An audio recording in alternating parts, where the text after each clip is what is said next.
Alrighty. Hello everyone, my name is Commissar Hecht and welcome to another build stream. I know I'm about 2 hours late. I had to do some errands and I had to take care of some stuff. But now we're streaming. So I hope everyone is having a lovely Monday, and I hope that you are able to join me for this stream. If not, that's fine. It's going to be up on YouTube after the stream, or sorry, after the it's already it's live on YouTube as well as Twitch and Kick. We are on Kick as well,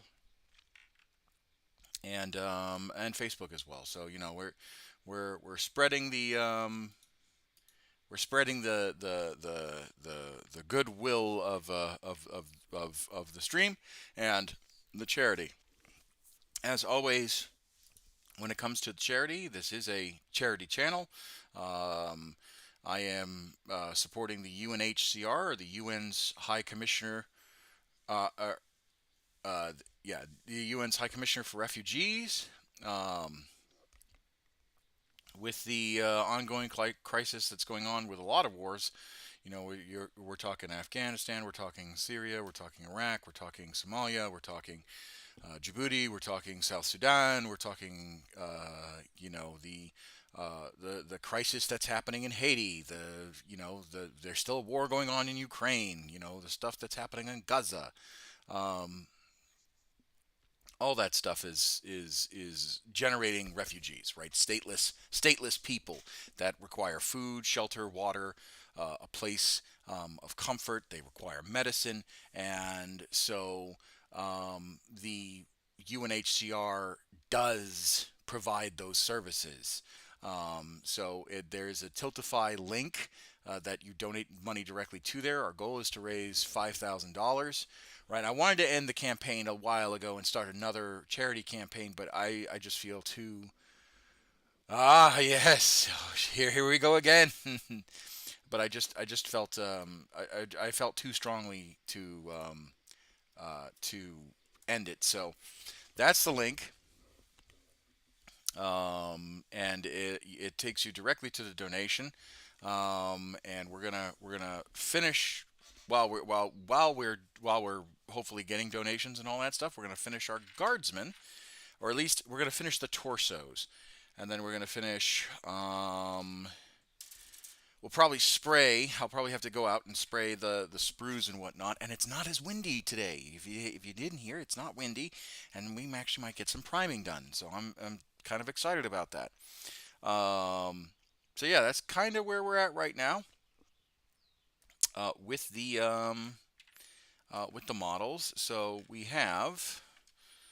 Oh, and we were talking about like banners and all that stuff. So we're making a banner, and this is basically my guardsman revamp to make it so that my list actually looks like the list that I'm putting on the field. Right, as part of the hobby is you have to do a revamp. The money goes directly to the organization. Yes, the money does go directly to the organization, right? So, Commissar's refugee mission that does go in um, uh, to the organization, right? So, um, we're doing good.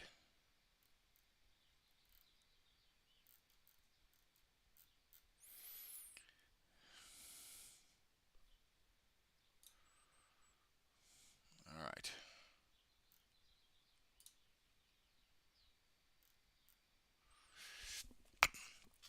Okay, let's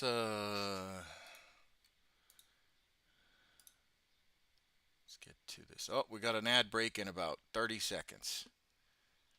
So you have no advantages. Nope, I have no advantages. The only time where money comes to me and then I donate to the campaign is in the form of subscribers from YouTube, or not YouTube, from Twitch, right? So if you buy a subscribership on Twitch, I get that money, but then I donate it directly to the charity. No, no, I get it. I get it. You want the money to go straight to them, which is that's my goal. And then so full disclosure, right? if you donate straight to the link, and I want you to donate straight to the link, that money goes 100% to them, right? If you donate bits or subscribers via Twitch, I have to wait until I think it's like $100 for that cash to then get paid out to me, and then I can give it to the um, charity. Um, and then if you donate in bits, I believe the terms of service say like 50% of the bits goes to Twitch. So it's like it's super. And then ad revenues, I think it's like 30% or like 60% go to Twitch. So like um, it's quicker for me to get subscribers for payout for subscribers than it is for bits or ads. But if all you can do is watch bits, if all you can do is donate bits and watch ads, totally understandable, right? And then if you're on YouTube, I'm not monetized on YouTube, so I'm technically doing the stream for quote unquote free. I don't make a whole lot of cash when it comes to Twitch and all that stuff.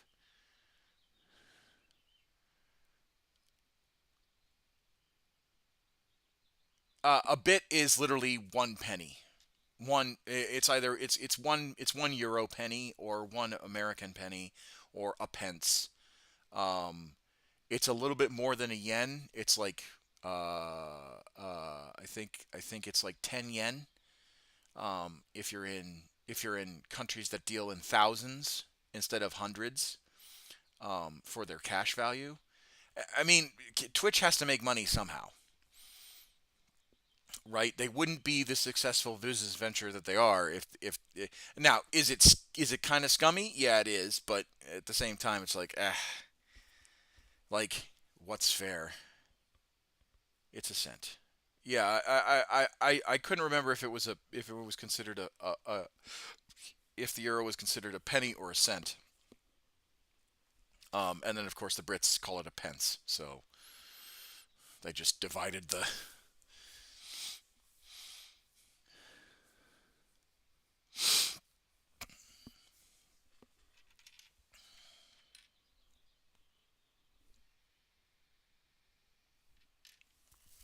All right, where were we?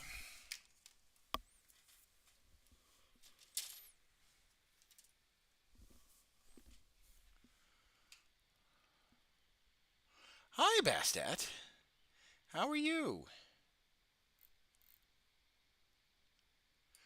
When do you start? When do you start streaming?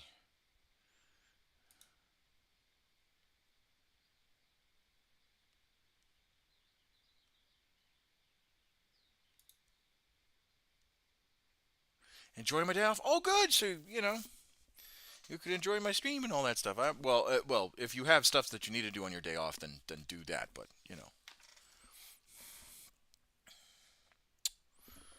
okay. Okay. All right. So we have. Check my bank account tomorrow. Don't no pressure. Again, donate what you can when you can, but don't feel forced. When I finish buying the PC and set up. Oh, okay.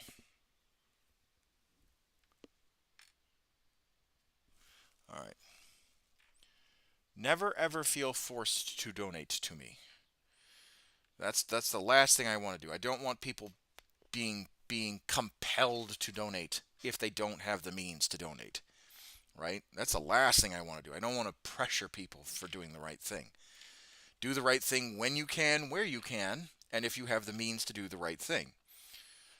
Especially when it comes to like financial donations and all that stuff. You know, I'm kind of like PBS and NPR. We rely on your support and financial backers like you. You know, I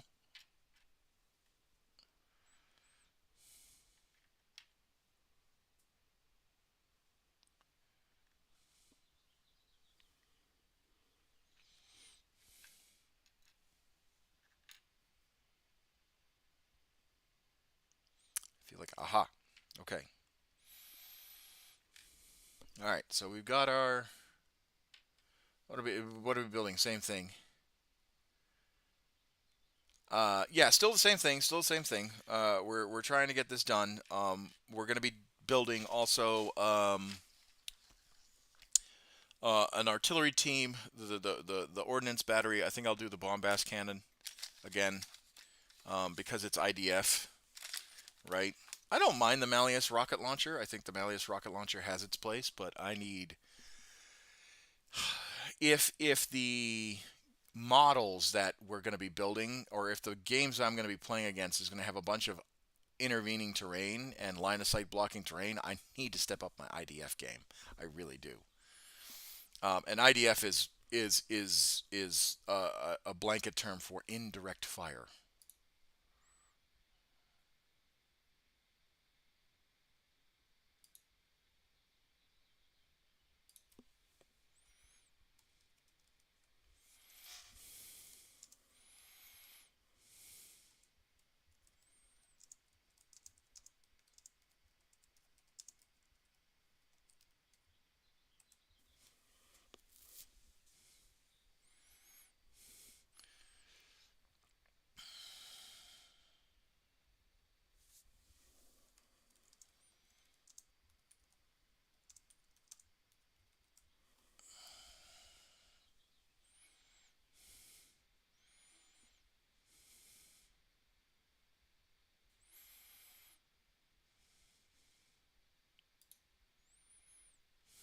All right.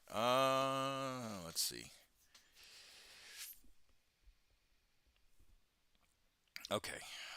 So we've got this one that needs a torso, this one that needs a torso. And we're going to base all these figures today. This one that needs a torso. That one needs a torso. That one needs a torso. And that one needs a torso. Torso. And torso. I think that's it, right? 1, 2, 3, 4, 5, 6, 7, 8, 9, 10. 10. Okay, yeah. So, yes. So once we prime those, we'll set those aside. Um, Work on the banner, I think.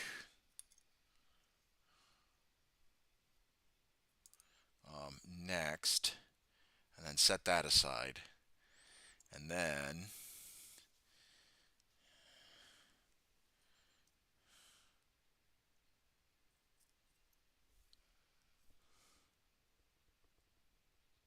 yeah, I know we had a deal, but it's still important that you know, I ask anyone, any of my followers, to donate within their means, right?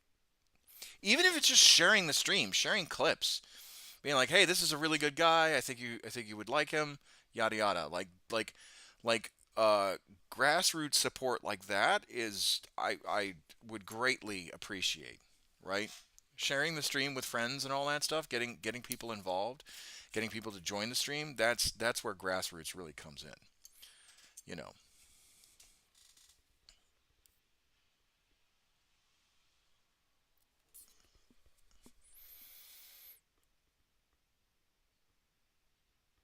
Because ultimately, if I ever were to get a massive following, right?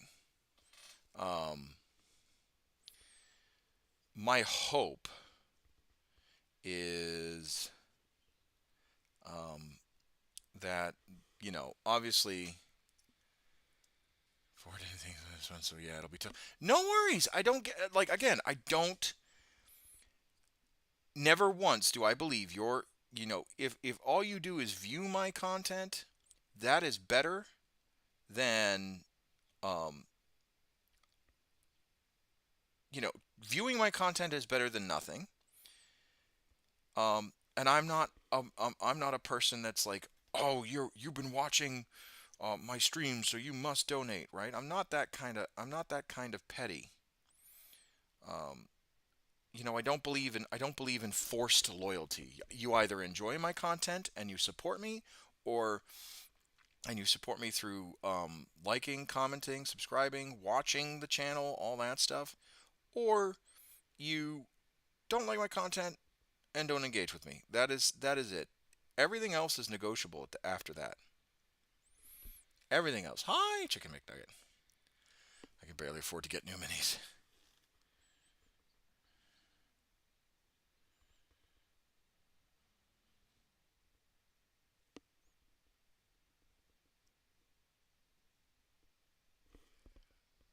I made it. Yes, you did. Yes, you did. No, and with everything that's happening right now, with like trade around the world and all that stuff, and people losing their goddamn minds, like I get it. I get it.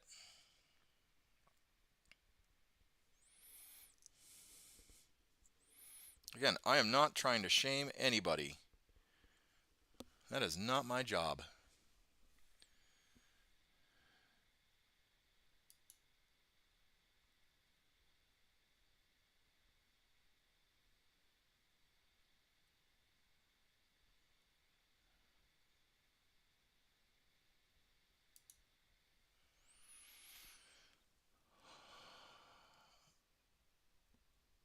Okay. All right. So, there's that. Putting together a banner for my guard.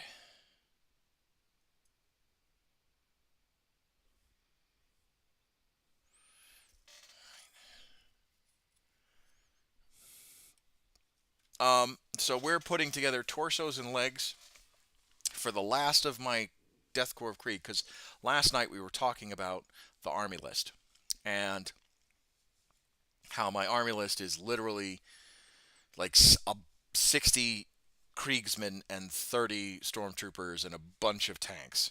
Um, so the true definition of combined arms.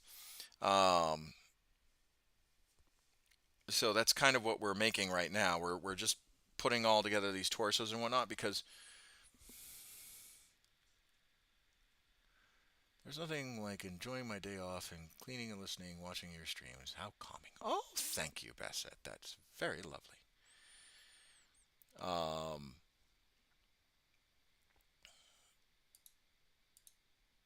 but yeah,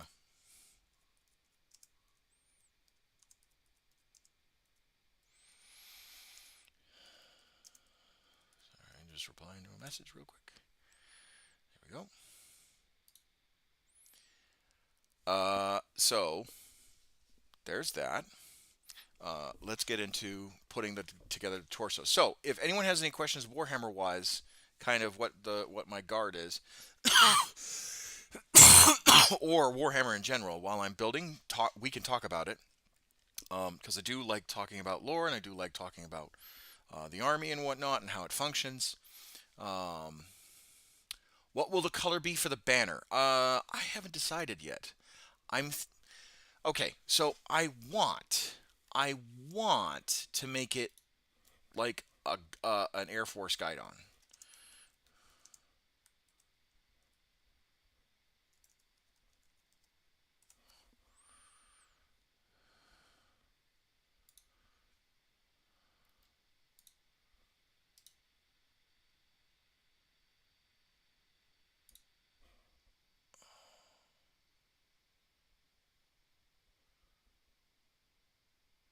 Okay, you get excited about a hellhound. I love hellhounds. I don't run them in my army, but I love the concept of hellhounds. Um, hold on. Yeah, hellhounds are an amazing. Like I used to run. Sorry, I don't run them now. I used to run them. Hold on. Copy image address, so I can actually show you guys what I'm talking about when I talk about an Air Force guidon. So in the Air Force, you have a guidon, and the guidon represents it can be super small. It can represent the flight that you're working. It can represent the squadron that you're working. It can represent the group that you're working under, or it can represent the wing.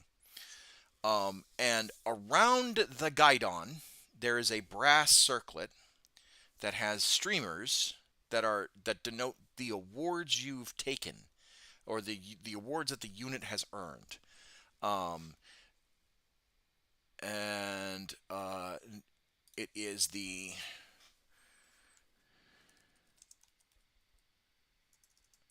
their unit awards. Um,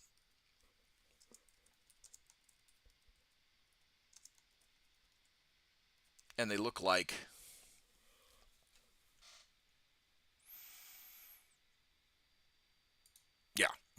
Ah, good.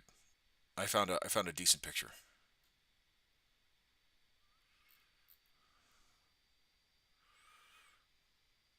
You know how to pick times that make it.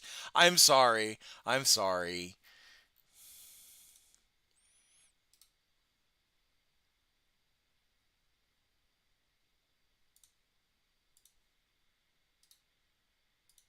Okay. And that's what some of the streamers look like. Obviously, there's some campaign streamers and all that stuff, but that's an example of what a guidon would have around the top of the spear. Um, anyway, how do you not lose? Yes, yes. How do you not lose all the tiny pieces? I drop them often, frequently, and I have to like search for them. I've gotten very adept at finding small bits when I'm like, oh God, where the hell is that piece? Um, yeah, it's quite annoying. Oh, good. I'm just a bit more lurky than usual, dealing with service outage incident at work. Oh, that sucks. That sucks. Um, yeah, that's no good. But yeah, so guidons are guidon streamers is what actually there's a that's a good picture right there of a guidon streamer.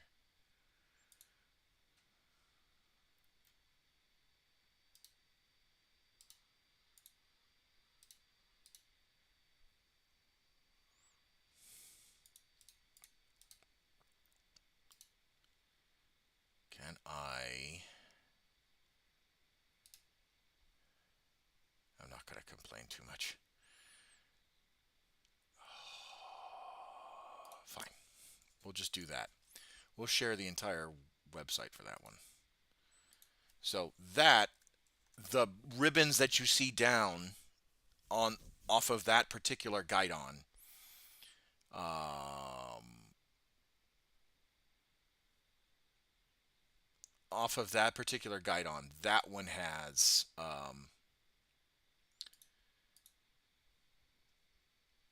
that those are streamers, right? That I'm talking about. So the goal, I don't know if I have the ability to cut into this, so I think I'm just going to make it a square flag. But each of these little streamers is going to become award ribbons. And then on top of that, so there's this wreath right here, right? On top of that, once that wreath is glued, I put it like that. Oh, can't see it if I have it onto the frame. Come on.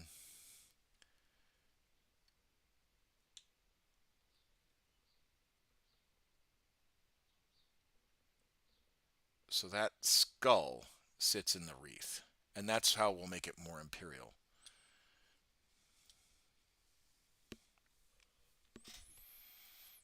That looks glorious. Yeah.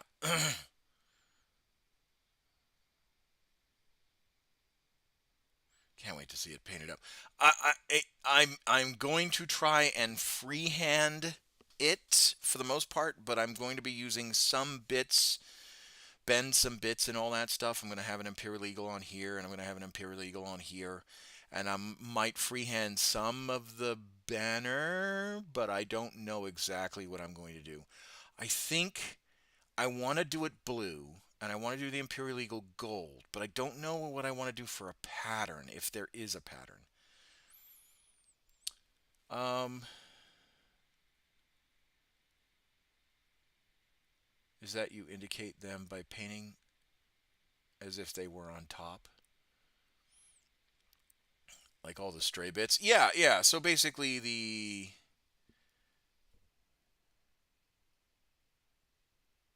Oh, that one's coming off a little bit. I might reinforce that for all the glue. There's some good eagle wing transfer seats on a night transfer, if I remember correctly. There are. I just, again, I'm not really comfortable with the whole water transfer stuff. I am terrible at it, and I would hate to ruin a good paint job by botching it up. Particularly because the transfers aren't, um, they're pre-colored. They're either black or white. There's no gold in the transfers that I have. So for the Imperial Knight at least. Let me take a look real quick. I think we talked about it last night. Yeah, right here. Here are the transfers.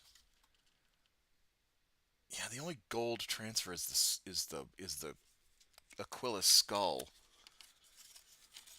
Paint over the transfers. Use them. Use the shapes as guides. Oh yeah, you know what? Maybe I should do that instead of reinventing the damn wheel. I mean, I'm going to be reinventing most of the wheel anyway, but I might as well, right?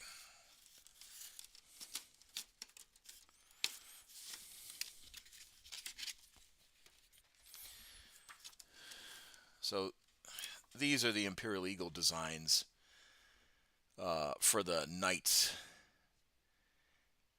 and I'm trying to think of like maybe I can use this one. Maybe I could use this one, this white one. Just merge the two shapes together. It would look kind of weird, but kind of cool. And then paint it gold. Because if I rotate it this way, the other eagle is the skeleton, this like broken skeleton one that you can see. Um, so I don't know. I haven't figured that part out yet. But maybe I use the white one, this white eagle. What if you paint the gold first before the transfer? So it wouldn't work. You have to transfer the icon over first, then paint. These transfers are water based, so you cut out the transfer, you get it wet, and then with tweezers you throw it onto the model, and then you shape it with a wet brush. I am not good with the cutting and then the tweezer part. Shaping it with a wet brush, that shouldn't be too bad. Spray paint? Maybe. I don't know. I We're getting to the point where I am going to be testing my creative abilities. Like, I am not as good as some of the people in our server, Johnny included. You know, Johnny's like, you got steady hands. I wouldn't suggest that. It would start to flake when the transfer flex.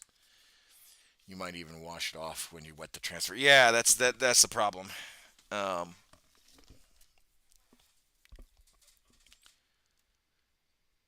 yes, I do have a knight. I just haven't made him yet.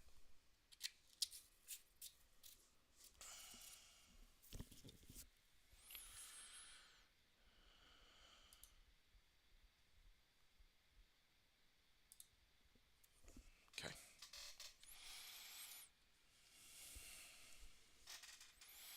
All right. We'll put this guy right here for right now.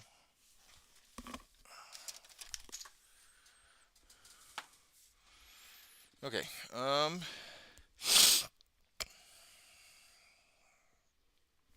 Let's see. We're looking for 37 and 30.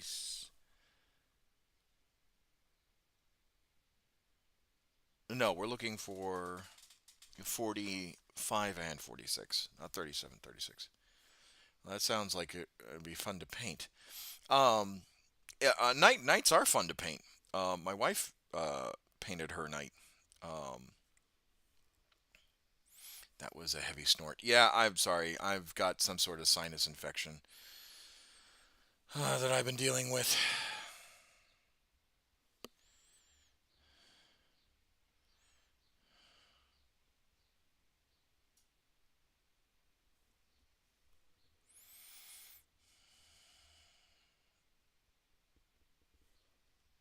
Allergies? No, it's not Oh, well, actually no. I take that back. I don't know what's kicking my ass. It could be allergies, but I've never had allergies before. So who knows? Take something for it. I have amoxicillin that I'm taking twice daily. It's a super antibiotic. Should kill whatever the hell is kicking my ass. And then I also have a damn nasal squirt bottle. That was painful. I had that, yes, I tried that last night or the night before. Oh my God.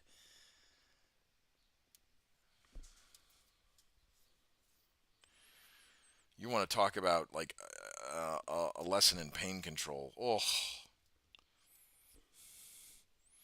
nothing like having your flooding your eyeballs from the back. So responsible. Yeah.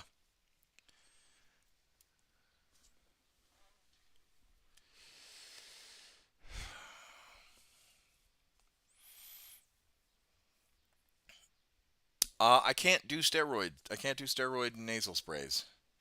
I just stick to saline sprays. Yeah, I can't do steroid sprays unless it's specifically prescribed to me by my doctor, by my military doctor, because it's technically considered something that might de-arm me. And so yeah,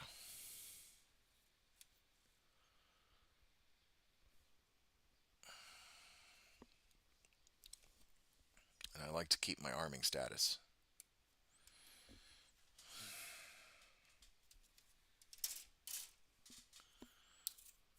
Yeah, the saline stuff does work. It just hurts because you're basically flooding the back of your eyeballs, your ears, and your nose, and it goes all the way down into your throat too. Ah, it just it's awful.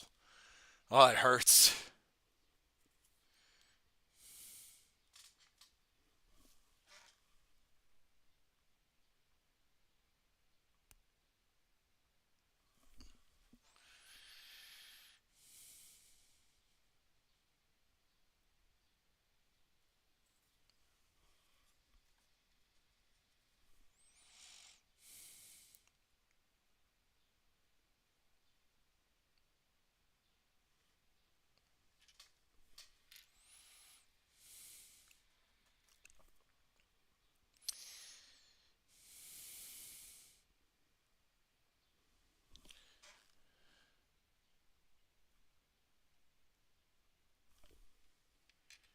That's not it. Is it this one?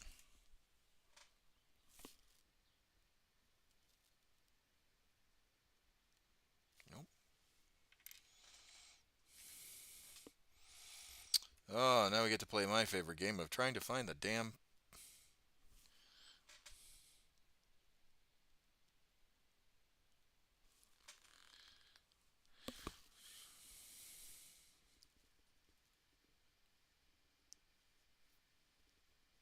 Nope, that's not it. Ah.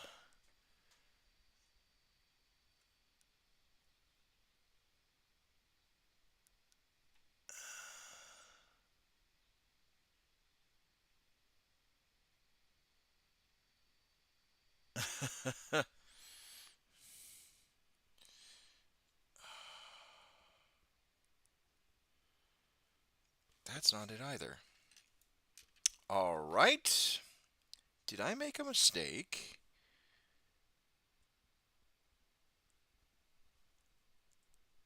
Oh, no, I didn't. I found it. Oh, thank God. Woohoo! Recovered. I was about to be very upset.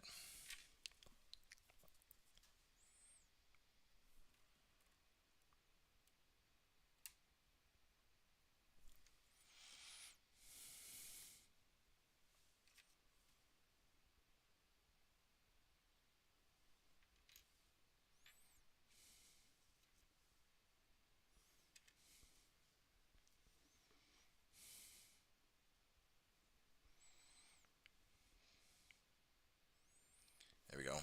There's one. Oh man, I was very upset. I almost. Oh, Steve, I would love to talk. I would love to talk politics with you, man. I really would, but I can't. I just can't. I'd love to talk politics with you, man. I really would, but I can't. I gotta behave.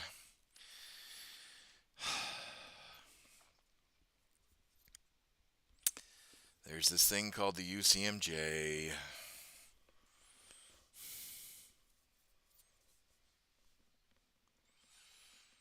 Because I talk about me being in the military and I've got a lot of.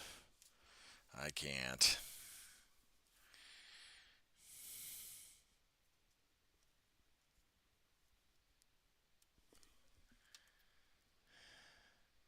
Uniform Code of Military Justice.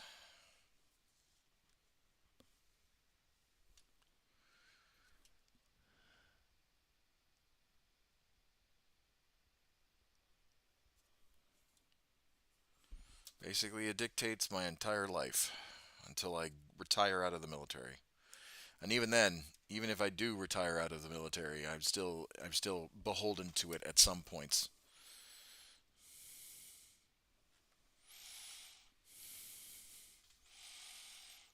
Because as long as you are drawing a paycheck from the Department of the Defense, you are technically responsible and beholden to it.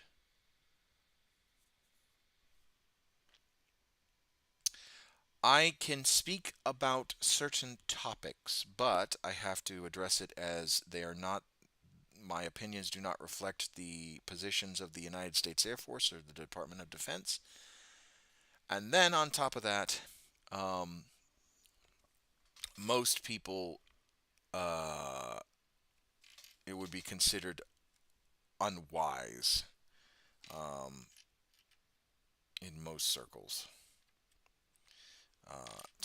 to even like address some topics. I mean, some military personnel do it, um, and it's a fine line that they walk. Um, and you know, for me personally, it's yeah, I don't want to take that risk because I've seen too many people.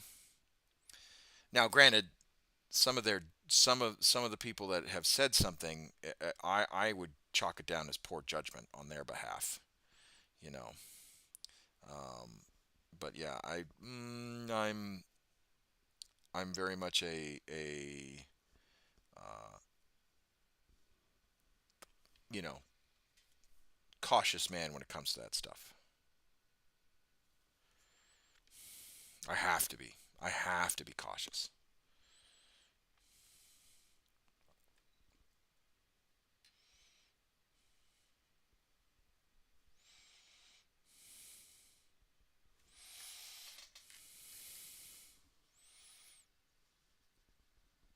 But I'll say this: the day I start being outspoken,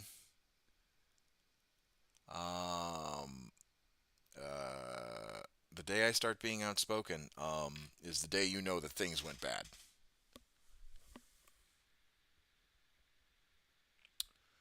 You're using Gorilla Glue to stick bits on, but it's not sticking to your fingers. What skill is this and how to achieve? No, I occasionally get Gorilla Glue on my fingers. I just have to be very, very careful. Um, I'd like to talk to you about Afghanistan, but then we'd be back in American politics. Yeah, yeah. I have my thoughts, and I'm allowed to express them. I need to be very, very careful about what I say because, again, I am beholden to the UCMJ and I'm responsible for my actions on and off duty, and I can't be doing that. Um, you know, it is better. It is gel. It's gel. Flash a disclaimer. Some people do. Some people do. Like whenever they stream and they talk about their experience in the military, there'll be like this bright red banner that's like, "My opinion does not represent the Department of Defense or Department of Army, Department of Navy, and all that stuff." Right? I just only invite trouble if it is absolutely necessary. The gel is easier. It doesn't run all over your fingers. No, that's very true. The gel is easier. Invite trouble when you know you must. That is my take on some of the stuff that I feel like I can't say. 58 and 50 58 and 59. We don't have super glue gel here. Oh yeah, well, some products is all that stuff. Just regular super glue. Yeah, some products aren't sold all over the world. Some products are. Gorilla Glue, I think. I think there are some products that you can't have. There's 66 and 69 and 67. Okay, so that's that one. Where is 58 and 59?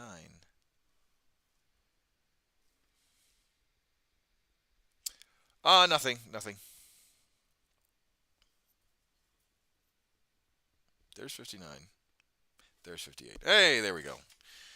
I swear, sometimes it's like the amount of time I take just clipping, finding bits. I wish GW would have made the bit sprues more manageable because they used to. I mean, the older bits were super user friendly, super user friendly,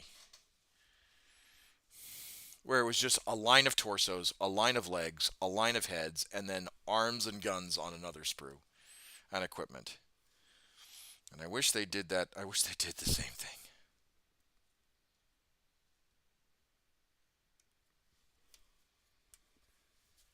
I need to pick up some Gorilla Gel. I got some Forge Word resins that have been sitting in my queue forever, and I need to get on that. Honestly, uh, I would not use Games Workshop product on Forge World models. I know that it's like, oh, but it's specially designed for that stuff.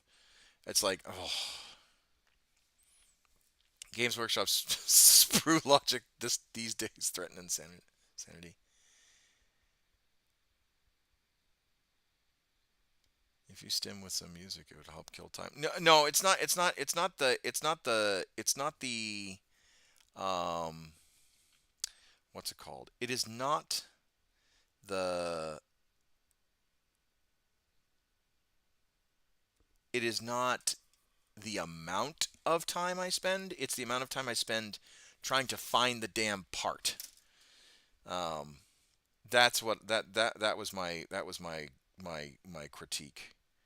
Is that I feel like I spend more time trying to find the damn part than actually cutting it out and gluing it together.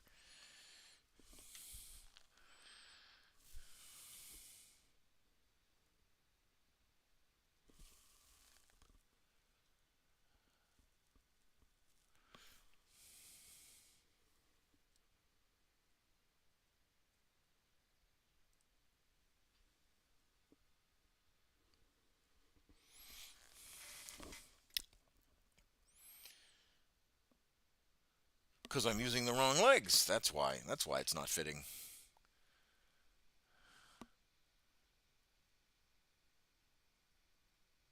Just thinking about it makes me furious. I better go. So enjoy your time. Oh, I'm sorry, dude. I'm sorry that you're frustrated. Like I said, man, I'm not trying to upset anybody. It's just it's the nature of the beast. But get some get some rest, Hairstone, and we'll chat later. I promise.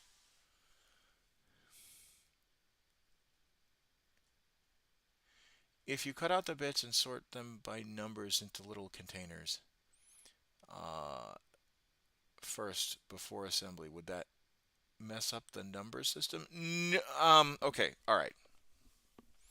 We're gonna switch to the Commissar's journal real quick, just because. All right.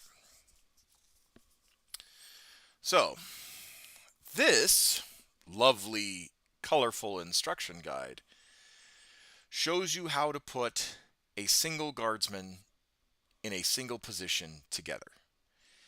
It used to be that guardsmen were very modular. You can mix and match bits and parts and throw them all together, um, and it would make you could what's called kit bashing. And kit bashing is basically you could take parts from one kit and put them in another kit and make a cool looking model, right? I am technically kit bashing some small modifications, right? So, a perfect example of a kit bash. Opa gun plus style, yeah. So a perfect example of a kit bash. Let me look at that because I know people are actually curious about how I do this stuff.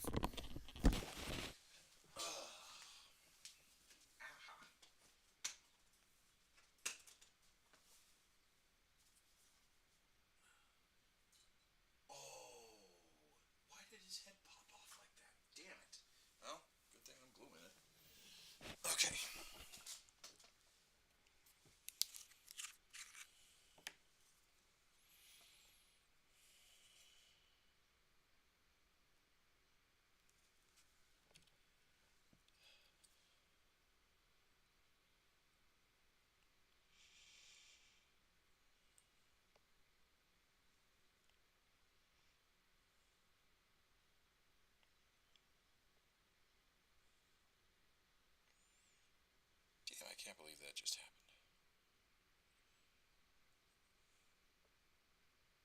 His head just rightfully popped off.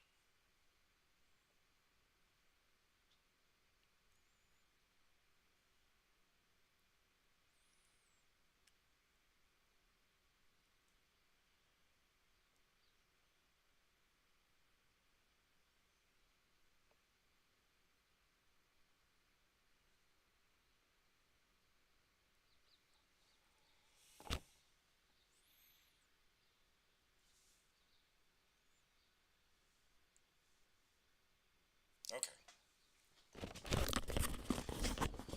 That make a lot more sense. Bye.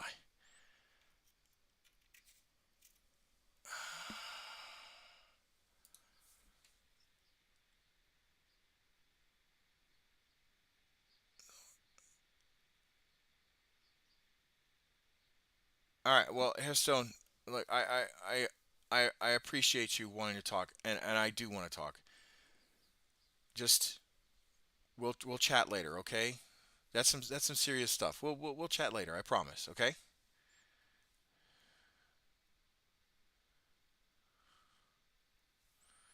Um.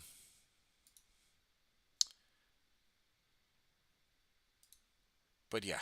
Uh.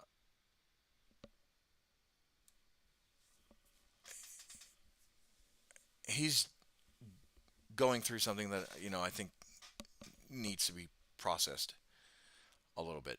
Um. And I think that needs to be done off camera, out of respect for him.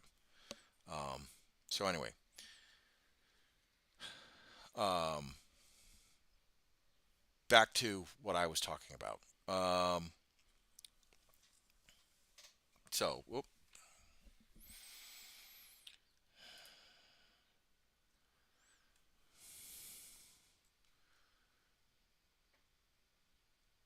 I'm sorry, I deleted.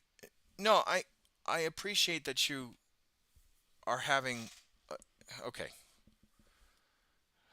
how do I how do I say this?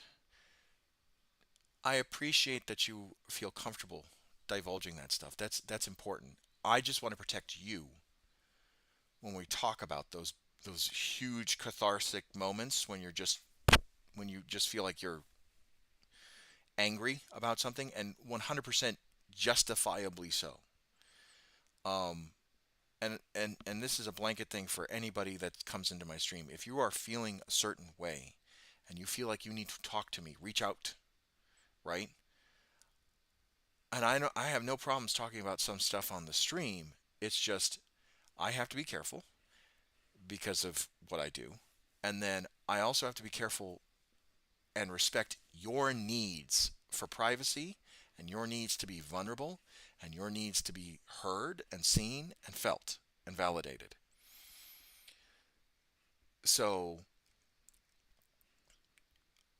I will do everything in my power, anyone who comes to the stream, I will do everything in my power to make sure that you feel valued, heard, and respected. I really do.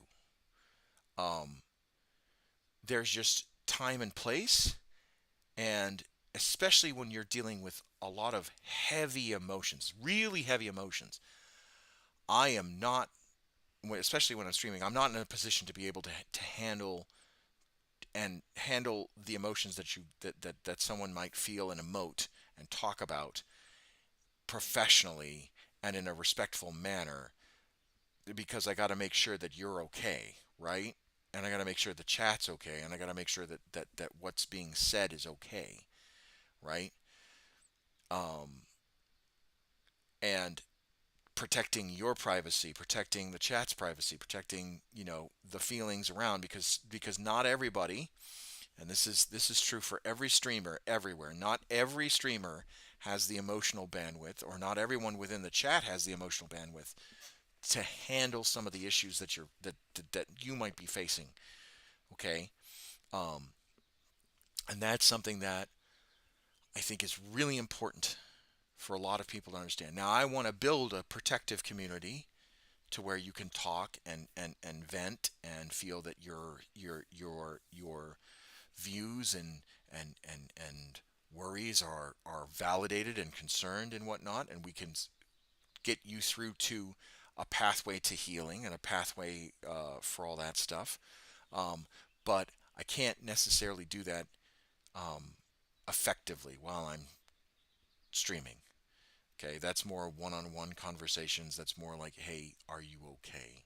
And then we talk about it. So go decompress. I wish you nothing but the best, Hairstone. Go decompress. After the stream, you and I can chat. I work. I don't work tomorrow. I'm in training, but I can, like, you and I can kind of converse and all that stuff. And I want you to feel heard. Okay. Um, uh, and that, like, I hope the emotions that you're feeling right now can be managed, and I hope that you're able to go see somebody professionally while you and I are talking. Um, and then that's that, right? Like, no hate. It's all love. I just want to protect your privacy, right? Um, so, so there's that, right? Go with grace.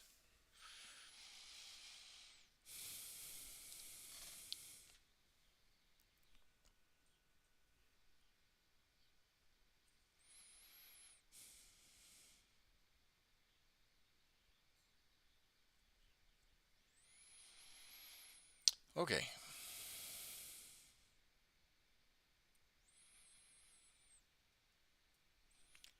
All right. But back to, I guess, what we were talking about with kit bashing. So you have uh, limited kit bashing or minor kit bashing, which is what I do, right?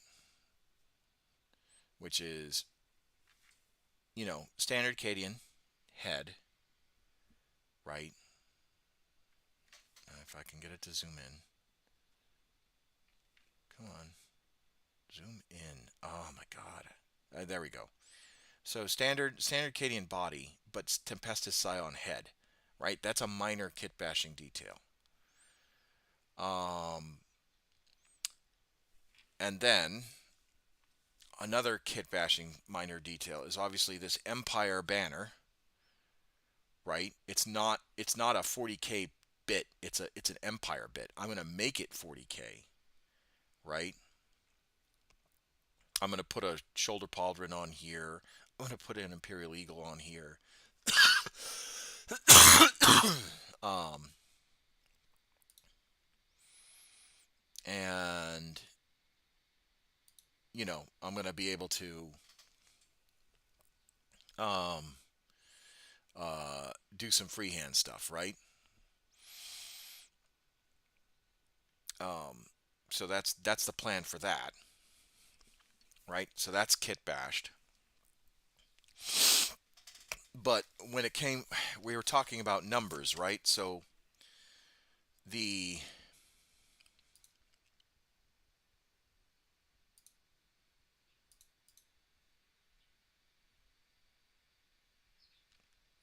um, what would make it 40K worthy? So 40K worthy. What would make it 40K worthy? So there's this rule in Games Workshop where as long as you have 100% or really 90% Games Workshop product, um, or to be seen as part of 40K if it's not originally from there. So, and this is kind of what I'm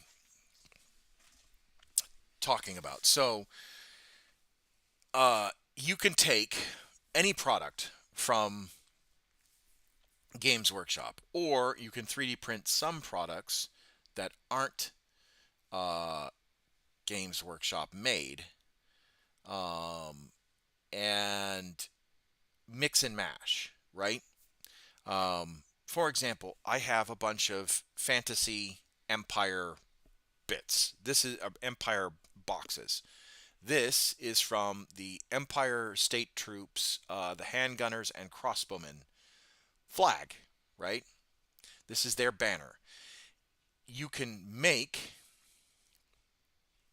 um, because this is Warhammer Fantasy or Warhammer Old World, people would recognize it as Warhammer Old World. But the only thing that you necessarily need to do to 40K it is putting an Aquila and the winged skull, which is this bit right here, on the model, and putting maybe a piece of Imperial Guard armor, which I do have, on the shoulder, and then that's it. That's all you need to do. And then you just paint it up 40K style, right, using Aquilas and skulls and all that stuff. And there it is. Um, and you can make it more 40K style.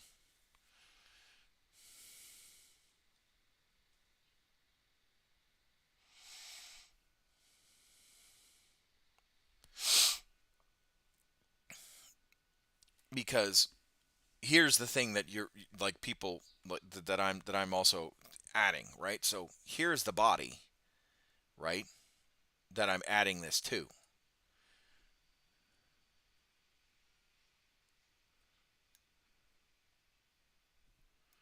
right? If I can get it to zoom in. So here's the standard guardsman body, right? This is, I would say, once I'm done with it, this is going to be 90% Warhammer 40K model. The only thing that's different is this is a Warhammer Fantasy sprue or Warhammer Fantasy banner. That's it. That's the only thing that's different.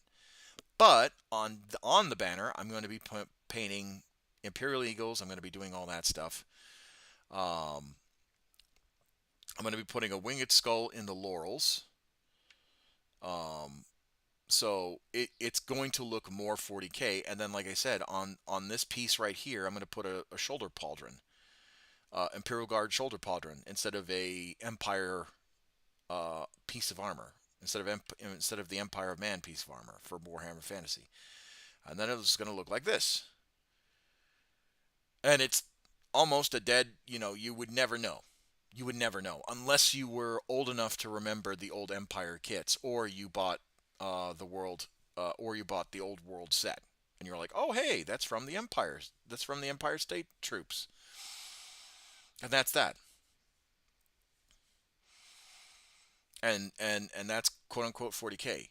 I mean, technically, if you really wanted to get technical, you could take the Empire marksmen, the crossbowmen, and the handgunners, put some old Cadian um, bits, some of the old Cadian 40K bits on there, and you've got feudal world guardsmen.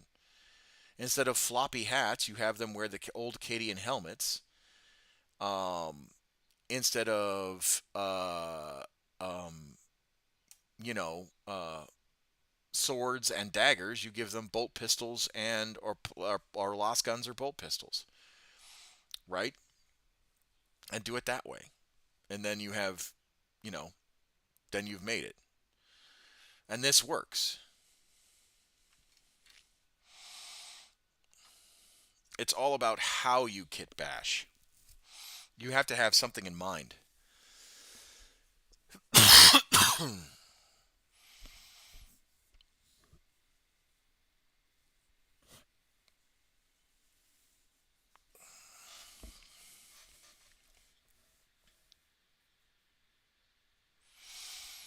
Yeah, and that's basically what I'm doing to this banner.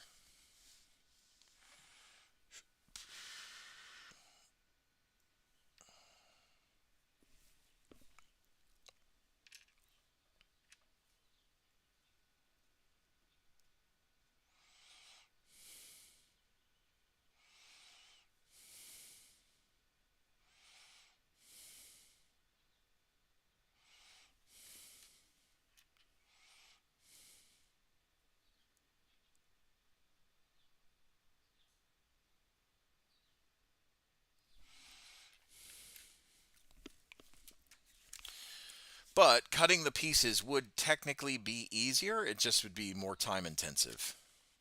Um, because there's a whole bunch of sprues.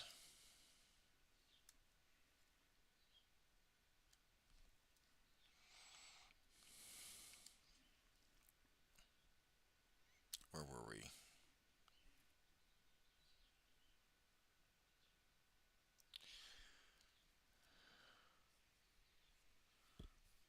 Makes sense to stick with the theme. Let's see. 66 and 67, and that's what I cut out.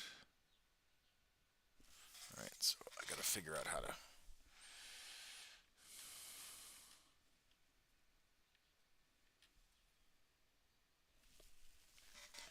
Did I actually do that? No, we're at 77, right? Did I screw up? Oh man, I hope I didn't. No, there's 68, 69.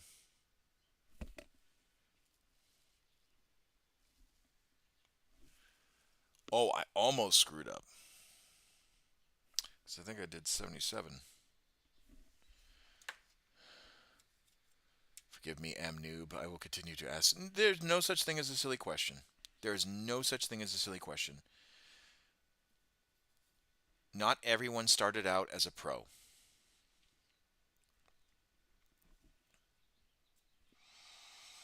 You know, I badmouth myself a lot, but realistically, not everyone started out as a pro. There's no such thing as a silly question.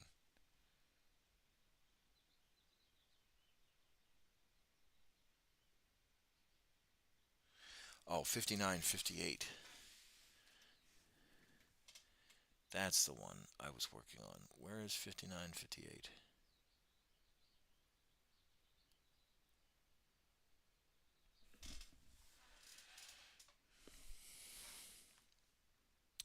That one's got the knife on the leg. There we go. Ah ha ha ha ha ha. Ah. Crisis averted.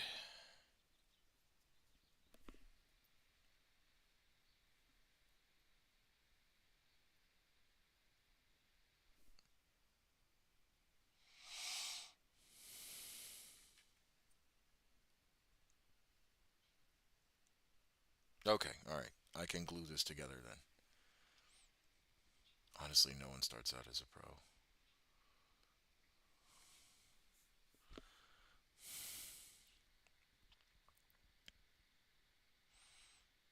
Not everyone says who starts. Some people just get annoyingly quick.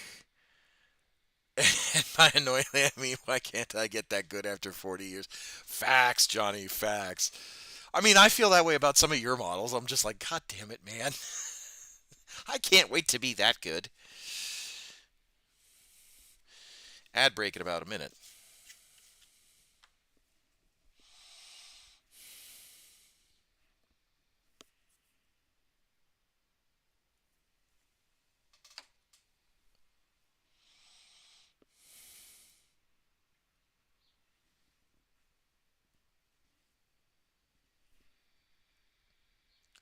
Yeah, it's taken me 40 years to get there. Well, it's still,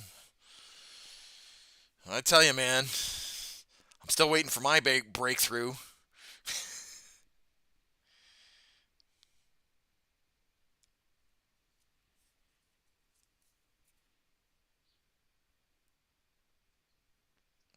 I mean, realistically, I've been streaming since 2007, 2000, yeah, 2017. I just passed my 8-year anniversary of streaming to YouTube.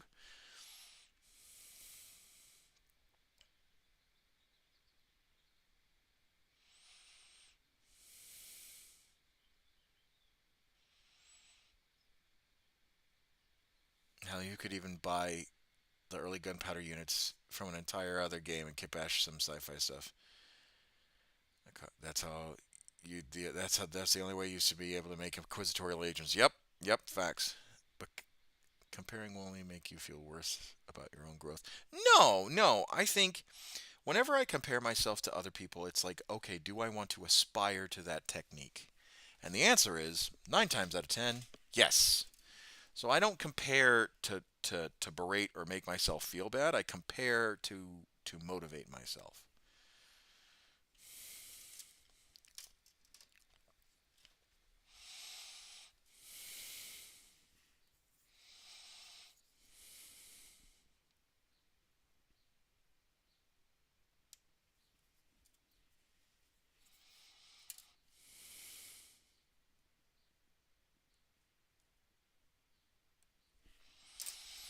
Oh, I'm feeling a Stan Rogers song come on. Oh, Johnny, you put me on some good music last night. I stayed up after I ended the stream when I should have and listened to Stan Rogers.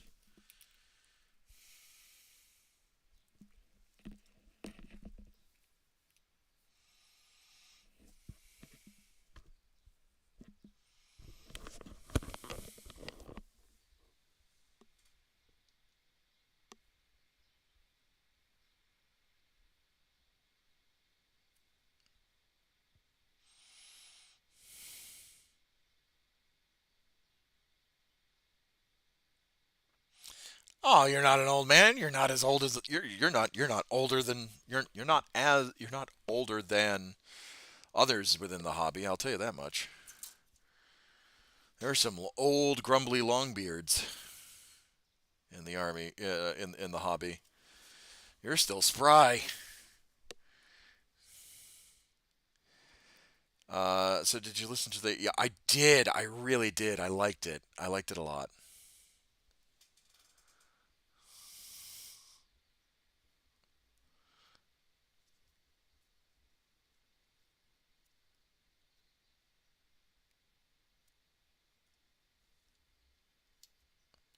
Oh, there. I do remember the deodorant kill a can. I do remember the deodorant kill a cans.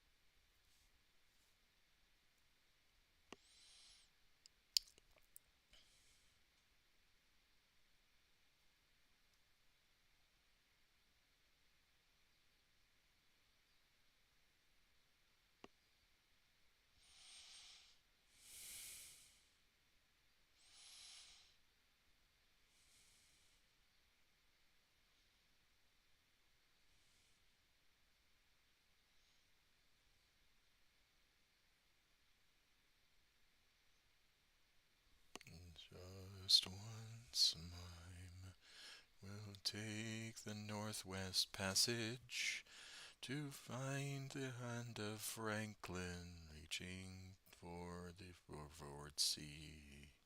Chasing one more mind, the land so wild and savage, and take the Northwest Passage to the sea. This word from the deepest rate is there was fed line, the streamer to the Orient, for so many died.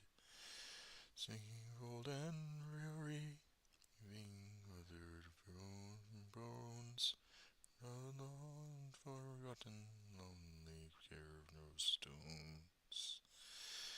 Now for just one time I would beg the Northwest Passage to find the hand of Franklin reaching for the Beaufort Sea. One warm line through the lands of wild and savage, and make the Northwest Passage to the sea. 3 centuries thereafter, take passage overland, footsteps of the himself, see fares began. Things rise before me, and we would be sink again. This glorious explorer fingered across the plains.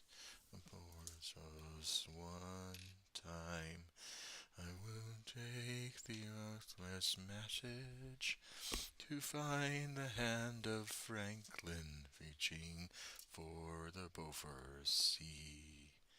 Using one warm line through the land so wild and savage, and make the northward passage to the sea. Through the neon view, my stage shining west, think upon land sea, David Thompson and the rest. For mountain and parts, did show the path for me, who raised bring fishers to the sea.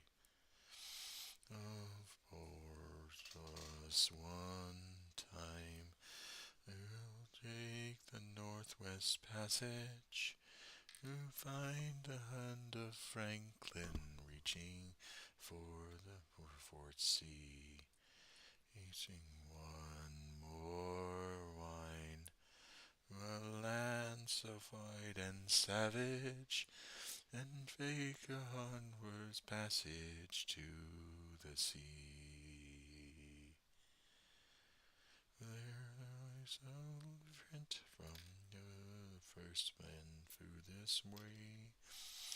Then I suffered life, we threw it all away. Who sees the Northwest Passage as the color of many men to find a road back home again. For just one time would break the Northwest Passage to find the hand of Franklin reaching for the Beaufort Sea. Using one warm line through a land so wild and savage, and raise the Northwest Passage through the sea.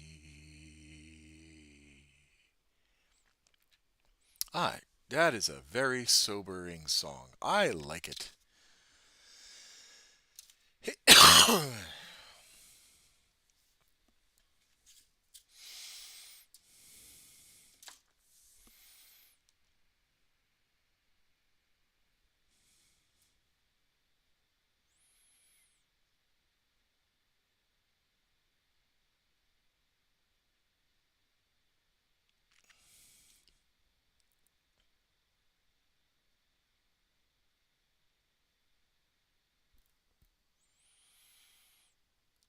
I've played with scrap metals before, but I'm used to making those origami stars. Oh no! So what he means by scrap metal? Hold on. Let me show you what he means. Kilocans. Kilocans.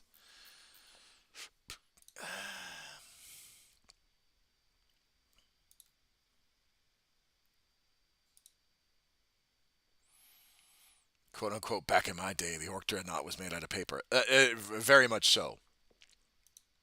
It was literally a paper. What they mean by scrap metal is this.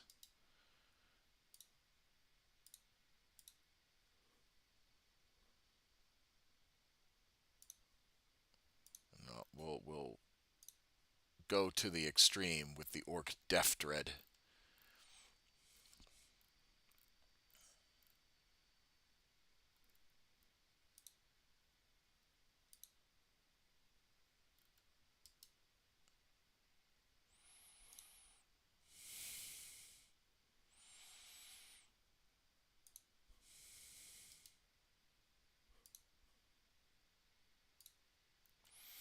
Orc technology in game lore shouldn't make sense. It shouldn't work. Human technology experts look at it and it makes no sense, and often it doesn't work in their hands. Yeah, well, so there's an interesting take on that. So I think it does work. We just don't know. We just don't have the inherent knowledge that the orcs do. There's an actual theory that orcs are able to bend reality and believe strongly enough that it works. I mean, yes, there that is a common through line with the orcs. But in my mind, how I think it works is that it's not that the orcs believe that it works. It's that because they were de-evolved from the Krorks, they have all the knowledge programmed into their brains. They just don't know why it works. They themselves don't know why it works.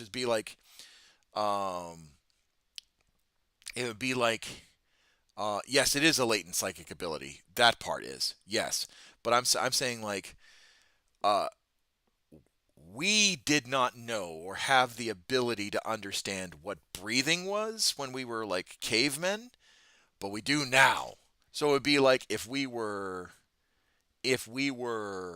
um if we were po- post evolved and then de-evolved into cavemen, and all that stuff, right? Because s- space frogs are going to space frog.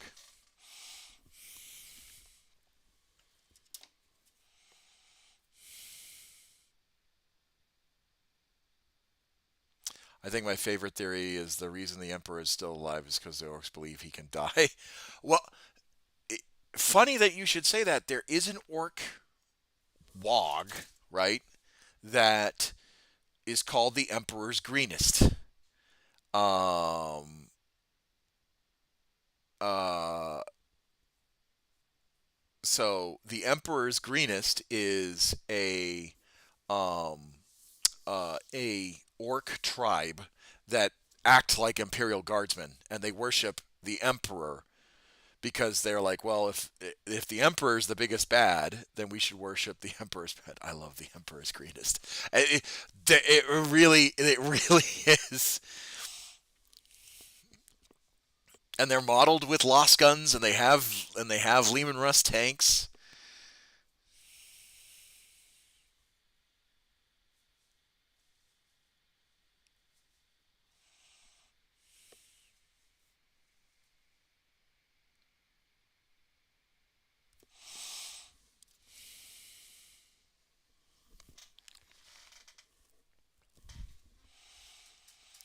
All right, let's.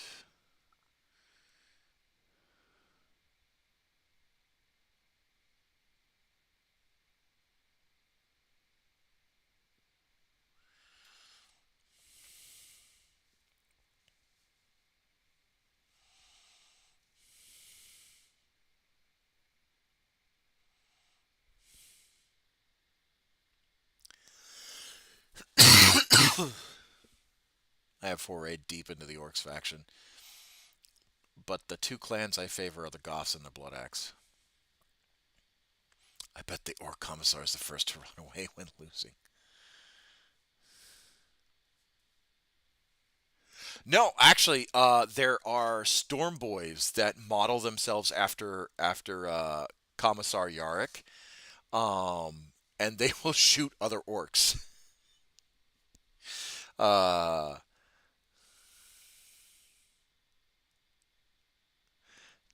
Orc Commissars don't run away; they go back for more boys and then come back and fight another day. That facts. That also is true.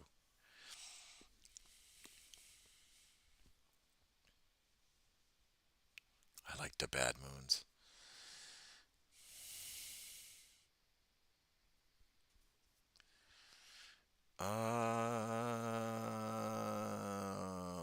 What bit am I working on now? 67 and 68 and 66. Where is 67 and 66? There's 77, 78. Oh, have I moved on? I think yes, I have moved on. Aha! I see. This is the problem with building 20 Cadians. Or now they're deathcore because I can't have nice things. Oh, it's so angry. I'm so infuriated when that happens.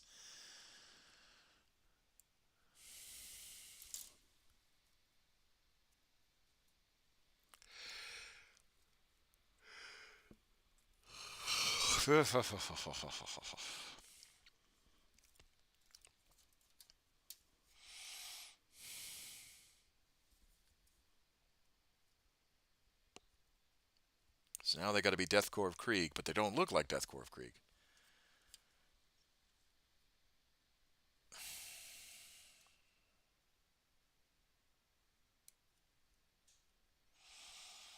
Honestly, that's going to be the biggest headache is when I have to explain to people in uh, in the tournament. No, they are Kriegsmen. They just don't look like Kriegsmen.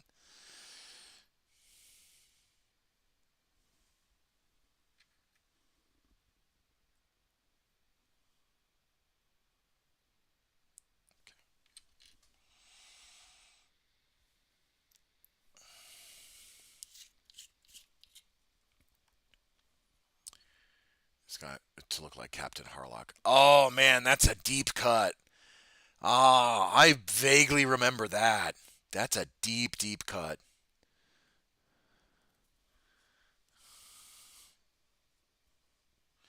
I think it was in one of the White Dwarf magazines, if I remember correctly.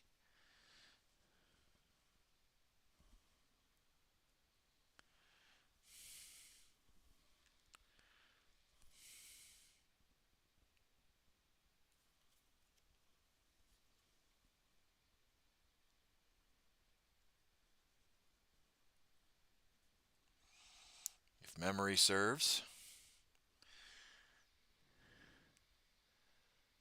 Oh, oh, that's a shame.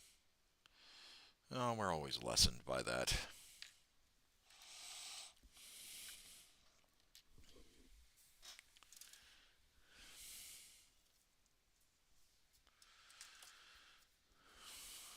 All right.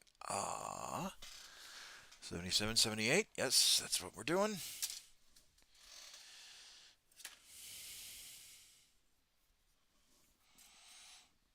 And we're almost done.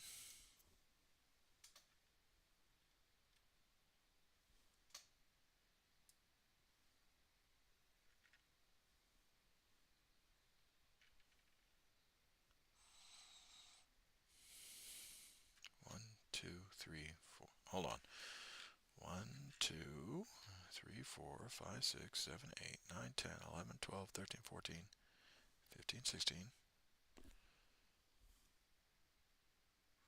Uh-oh. Oh, no, no. That he's part of the command squad.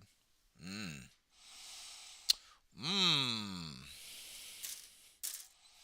I have noticed an error. 1, 2, 3, 4, 5, 6, 7, 8, 9, 10, 11, 12, 13, 14, 15, 16. That would be 17, 18, 19, 20. Oh, okay. All right. Holy hell.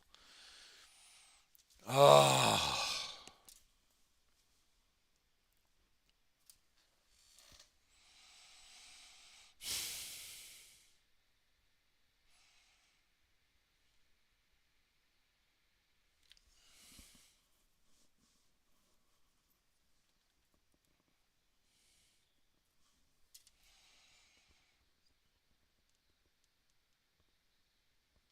Um, well, it was kind of a mix of things, really. The idea was, you know, I would talk about D&D and Warhammer and other nerd stuff to people, and it'd be like, man, you really had to be there. There were a lot of things where you just kind of had to be there to experience it. Um, and you know, shortly after my trip to or my deployment to Qatar, um, I started it because I wanted to record a D&D campaign because I like like there were so many funny instances and so many like feelings of story plot and all that stuff that I think that people would really enjoy. um, and I was like, man, if I could capture that, if I could capture that essence. This is before like Critical Role um, really got started as a D&D like phenomenon. So I started filming uh, around 2016-17 area. Um,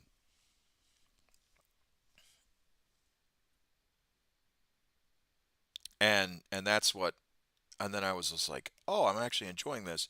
But then I realized, "Oh, I could make not just money, but I could actually do something positive with the channel, which is what I really wanted to get done."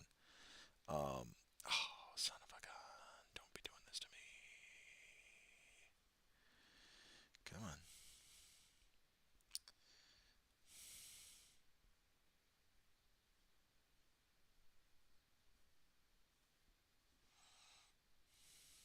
Damn it.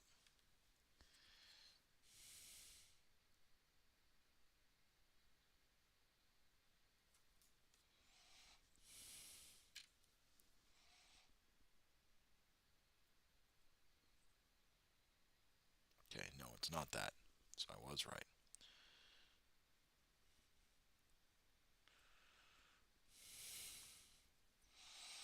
So I took the idea and then I made it into raising money for charities. Turning something that um,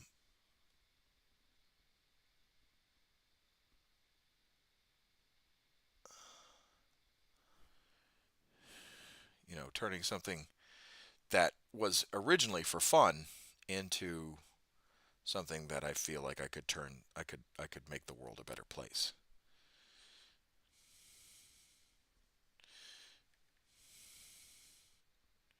Because like I said, the Air Force pays my bills,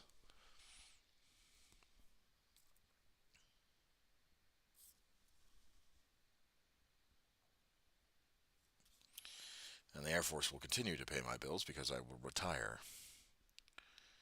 Um,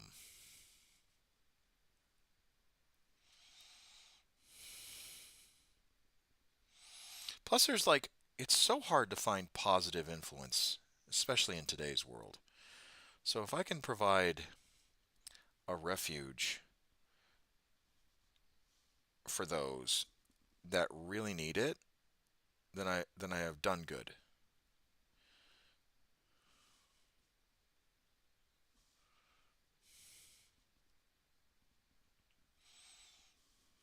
And I will continue to have done good.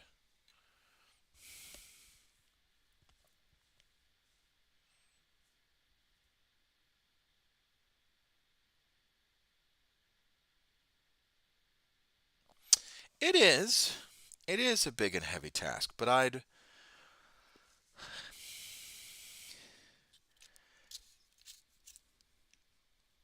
how did I put it the other day?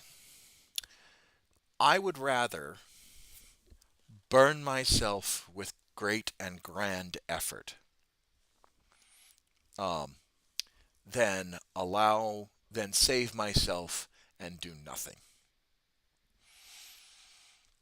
I would gladly sacrifice myself for the great and grand effort that is making the world a better and brighter place, becoming greater than oneself, than allow myself to just shrug my shoulders and um, uh, allow apathy to continue.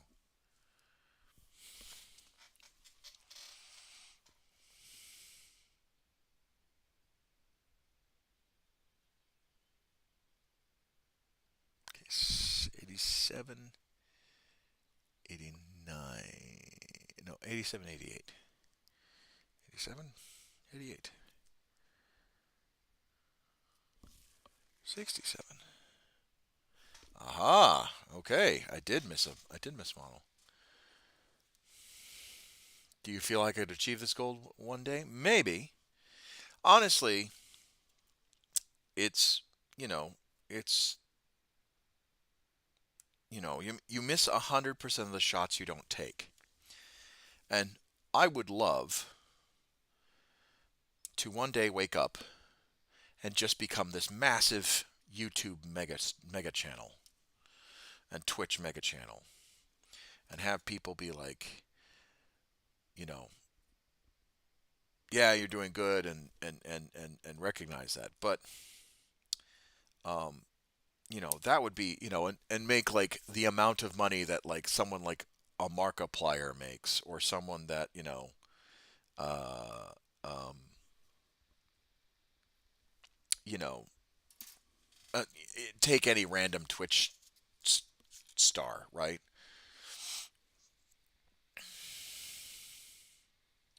The more people that try and make the world a better place, the better chances. You have to start somewhere. Yep, you really do.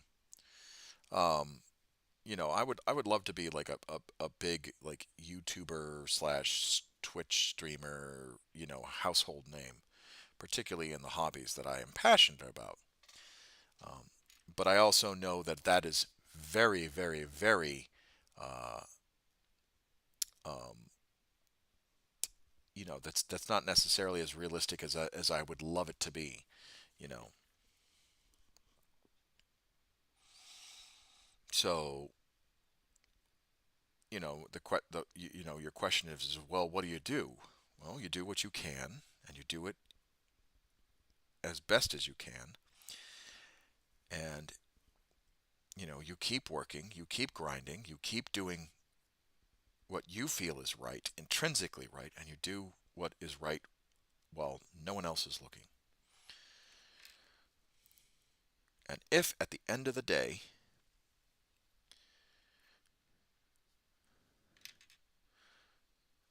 you can say I've had success, uh, then that's good, right? Then you've done good. All right, almost done with torsos. Freaking, it's an hour and a half in.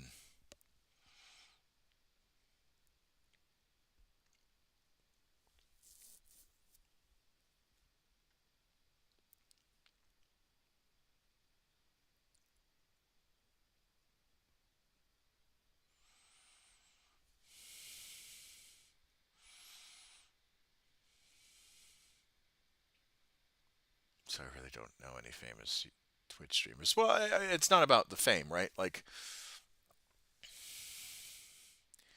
it makes me want to stream, but I don't know where to start. Okay, well, maybe I'll do that one day. Is just kind of give you walk through the how the sausage is made, um, and what what is kind of what the stream is, how you stream, right?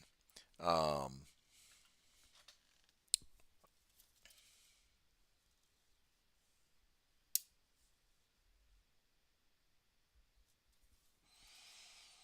let's see.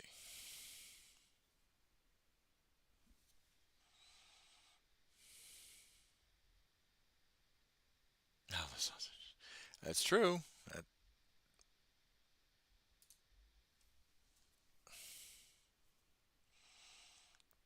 Okay, where is that chest piece now? There it is. There's that one. And there's that one. There we go.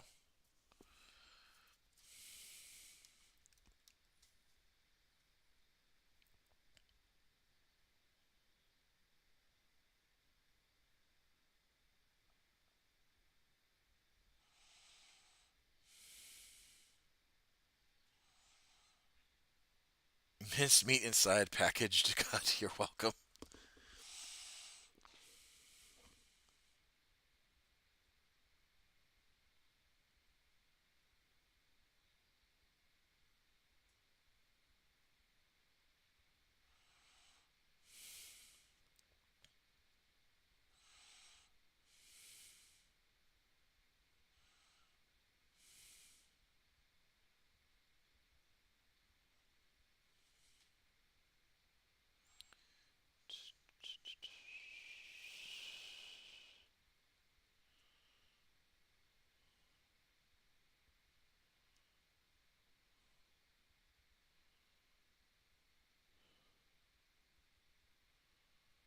Oh, I'm trying to find a song.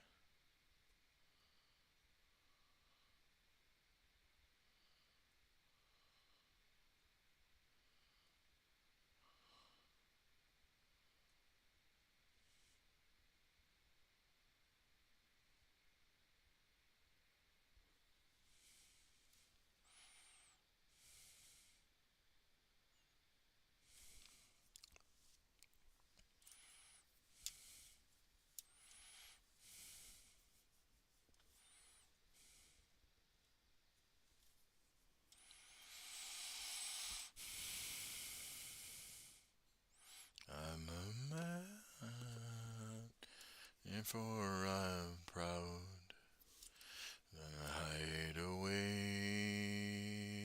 my fears and doubts. And I hope it's you and never find me out. Now I'm safe enough to say the words out loud. What you need to a heart like mine. Took my dreams and redefined them. Made me feel like my soul's entwined. That's why I'm sorry for the things I said last night. I've been struggling, I've been hurt.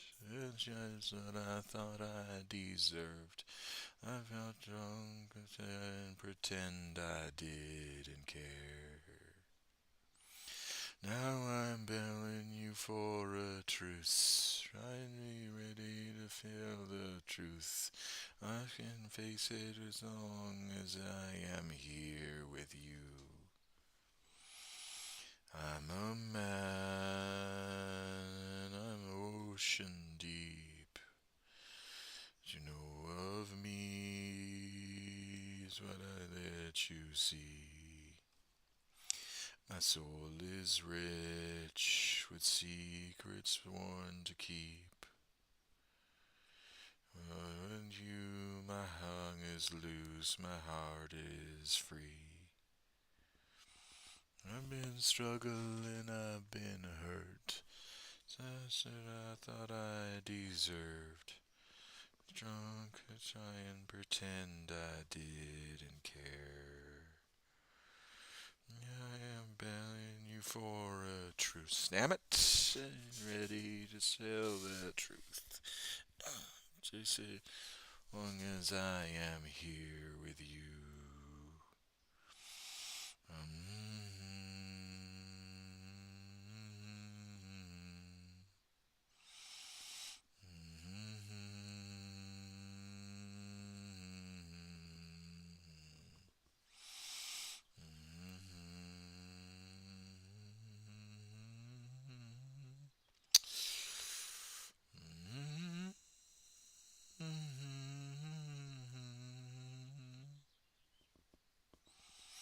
Man,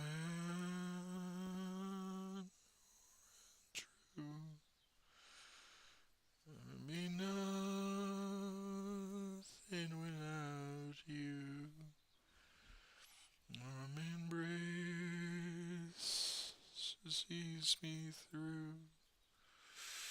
Sure as the grass is green, as sure as the sky is blue.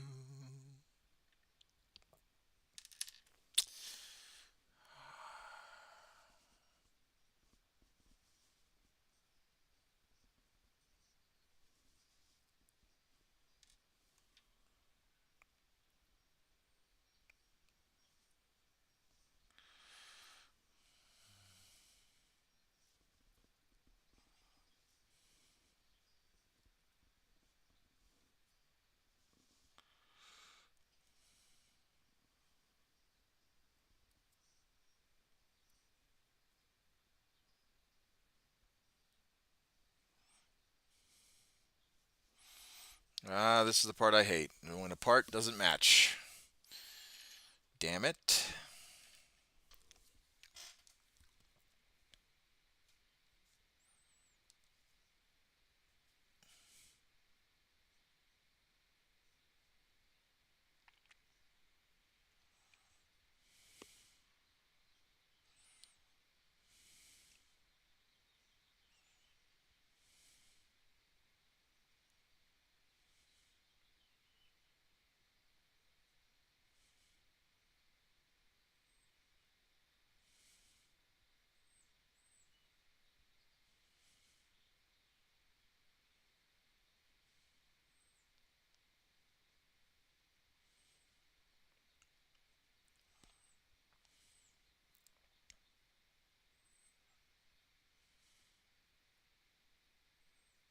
Round in many a town, taking my way through the night.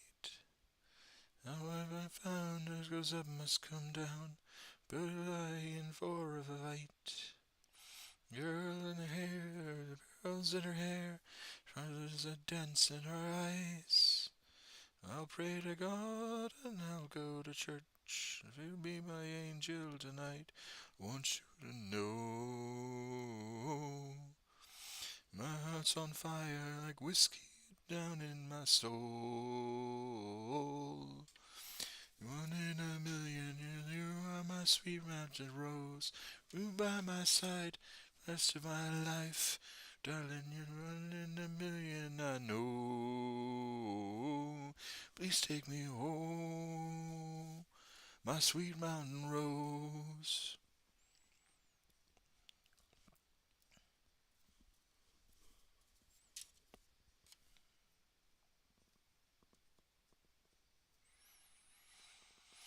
I'm not afraid, I'm balanced and bold. Sometimes I hold in my tongue. Some know to my behavior and tones. Your courage is second to none. Ask for a kiss and you miss. Taste of Bacardi on ice. I'll pray to God and I'll go to church. If you'll be my angel to life, then know music down in my soul. One in a million, you up my sweet mountain rose. By my side for the rest of my life. Then you're one in a million, I know. Sweet, make me home, my sweet mountain rose.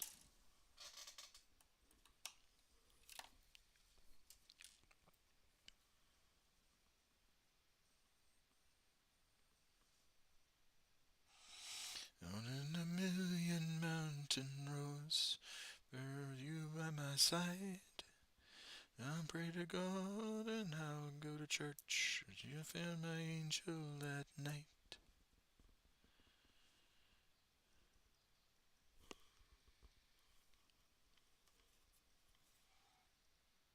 I like that song. It's a good song.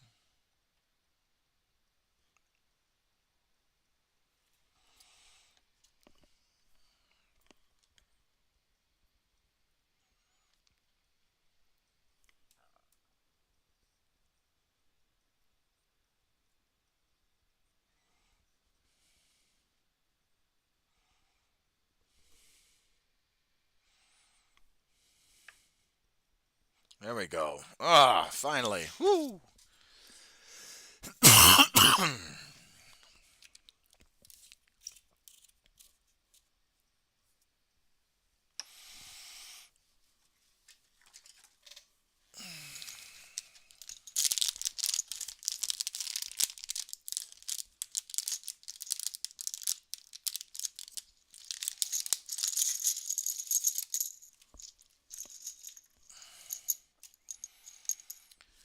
Now we base.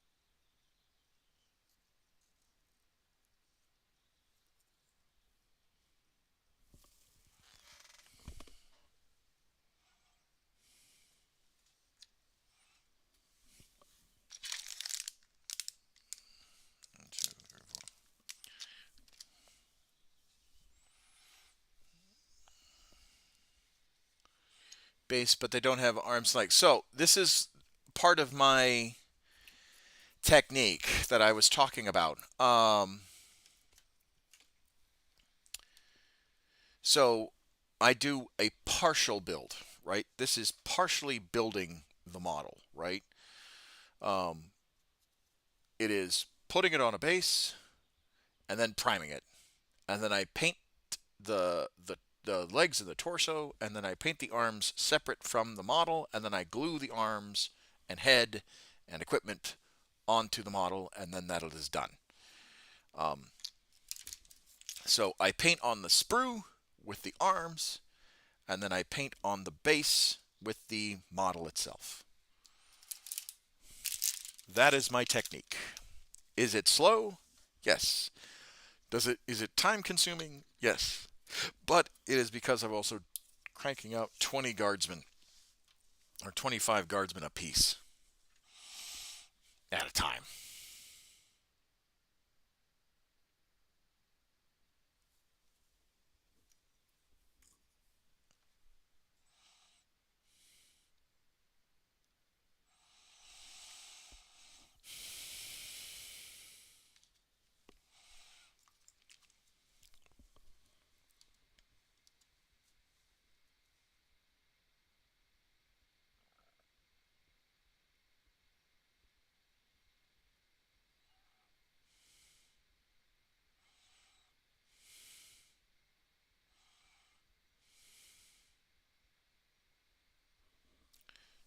Just between you and me.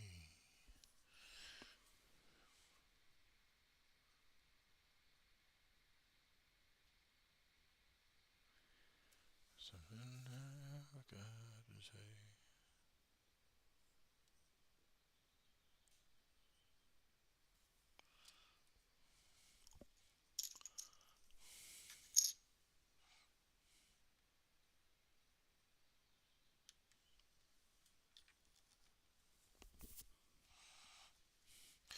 How to stay.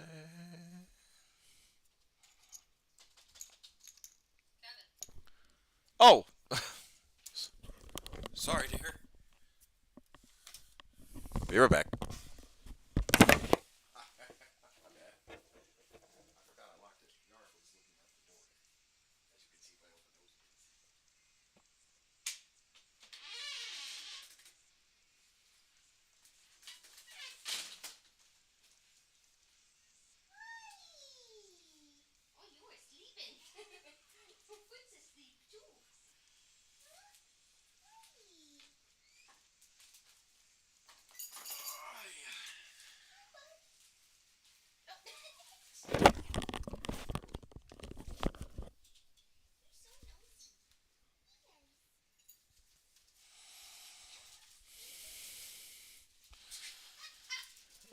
What's he doing? Oh, he's looking at to see if you got treats.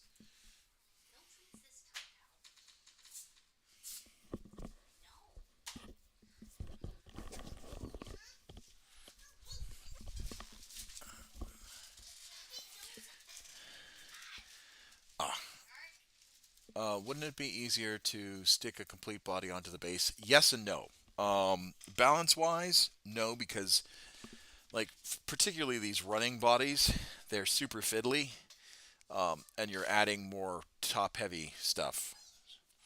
But some models you can put the entire body on and it wouldn't have a problem.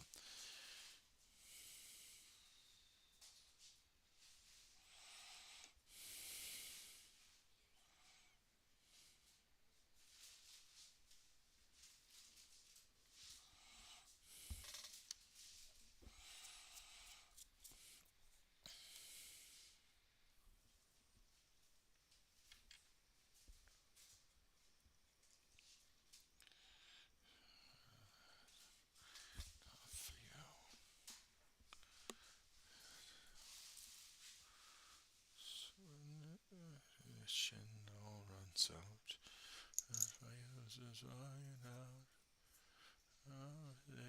Last man standing. And all is done. After all, every war is won. Would be this I will be the last man standing. Last man standing.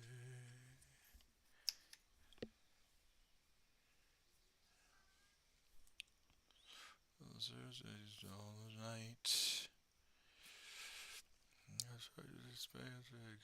This man is mine. Right.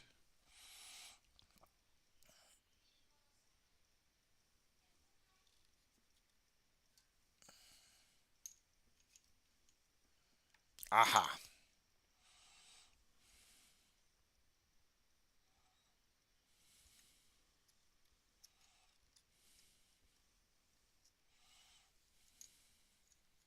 Ah, son of a.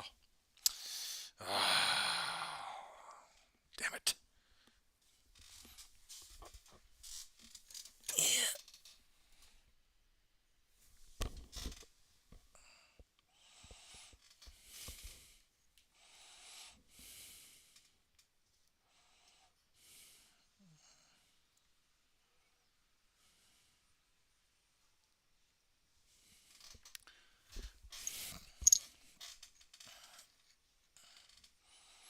Last man standing.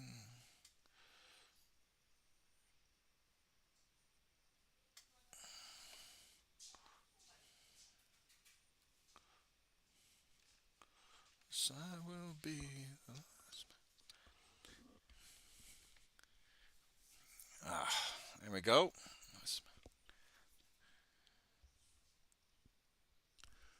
We're getting there.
Last night I waited in the darkness. Some things you never know. Everything I did to take for granted. Throw away the sequel. Might not leave up on where we started. No love on a lost cause. Hope for the broken-hearted. Or do I feel so far? It's the day you left. I learned to forgive, but not forget. A hard day came and went. I still held on. So message in a bottle. I hope you'll never find. Holds all of the remnants of the love you left behind. Message in a bottle. Travel space and time. The story of the world that could have been with you and I. Message in a bottle. Last night we traced the steps we'd taken just to see if I could walk alone. Yarick! Forsaken. Never felt so close since the day you left. To forgive but not forget. All of the heartache came and went. I still held on. Message in a bottle.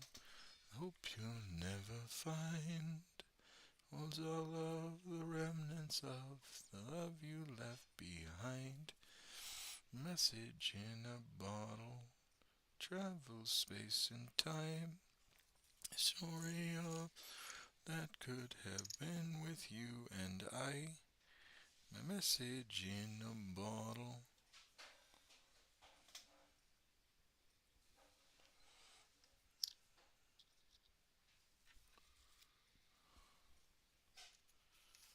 Since the day you left, I learned to forgive but not forget. The heartache came, but I still held on. Sign off my regrets. I will reclaim the night you spent. Really, hours she never meant, but here we are. It's a message in a bottle. I hope you'll never find. Holds all of the remnants of the love you left behind. Message in my fire. Story of the world that could. And I. What? We do. Oh. Hold on, folks. I'm going to try and take pictures of baby birds.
Alrighty.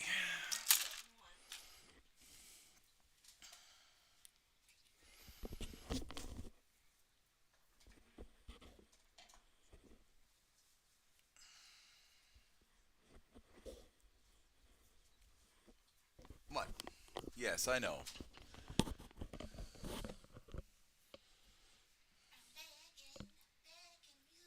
Uh, let's see.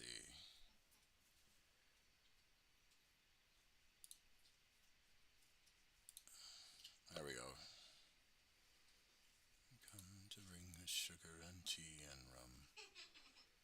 Time is done. Take our leave and go.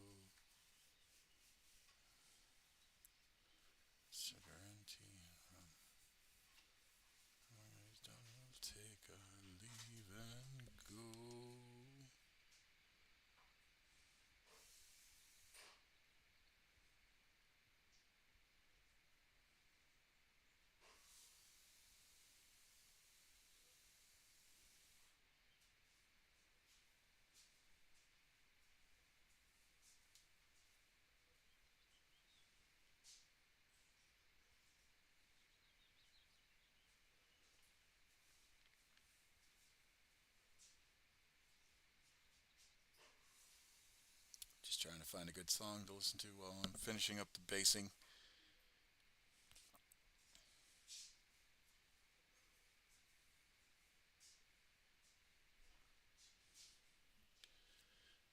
Wayside, everyone else.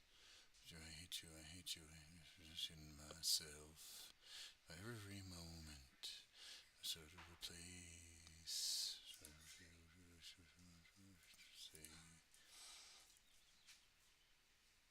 Say, surface like water. Oh, we do, huh? All right. Okay, got to get these guardsmen glued. Otherwise, we're not gonna get these done.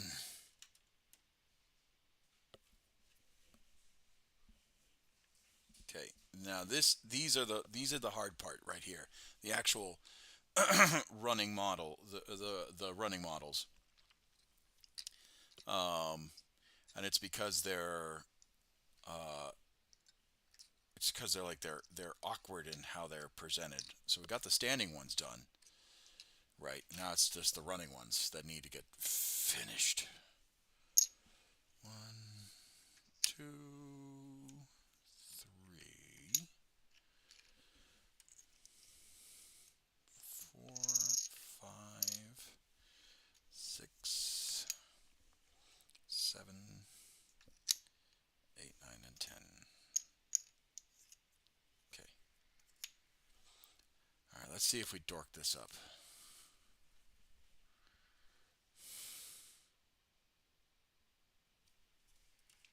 Add break in 55 seconds.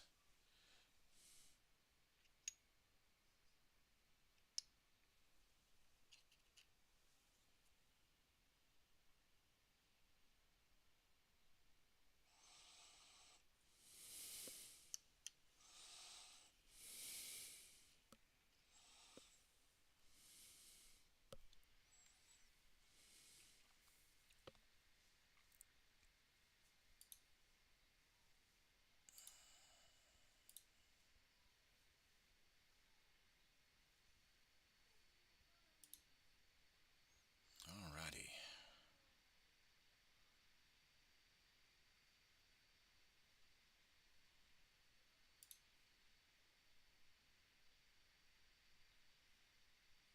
Okay.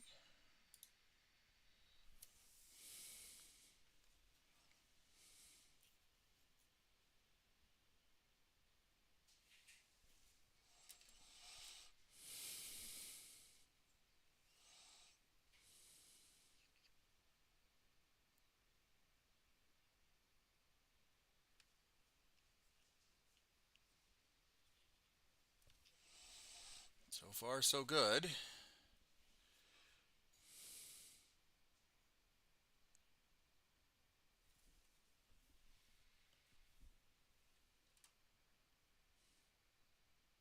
Ah, son of a bitch.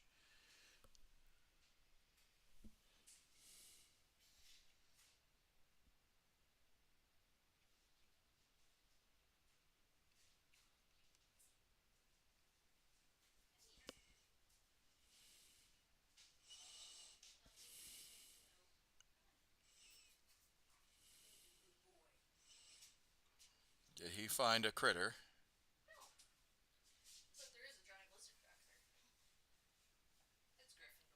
Ah, Gryffindor.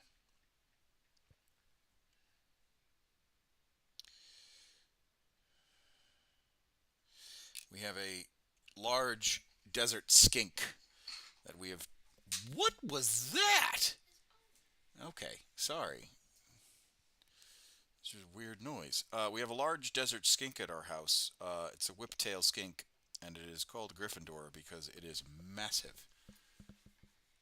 Oh, he got bigger. Oh, he got massive.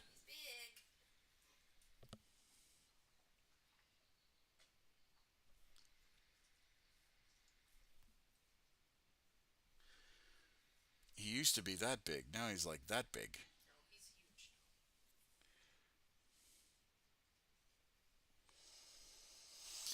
All right. There's that.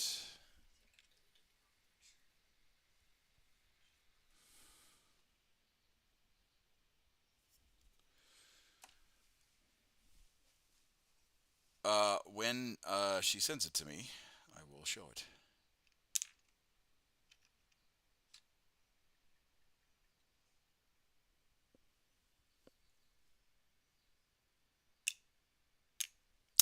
Son of a gun, I hate the running poses.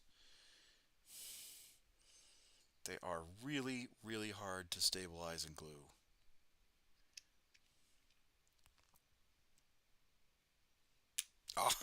Oh, this is the hard part right here.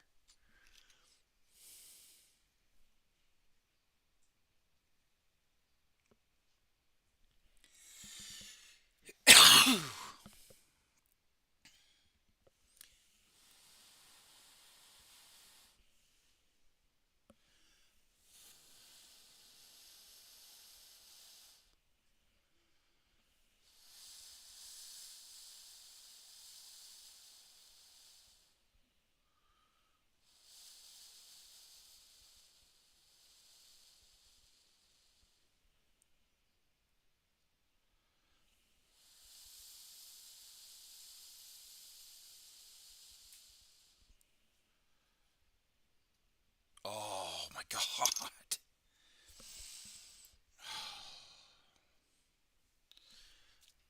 Contrary to popular belief, gluing a model is not like a game cartridge where you could just blow on it.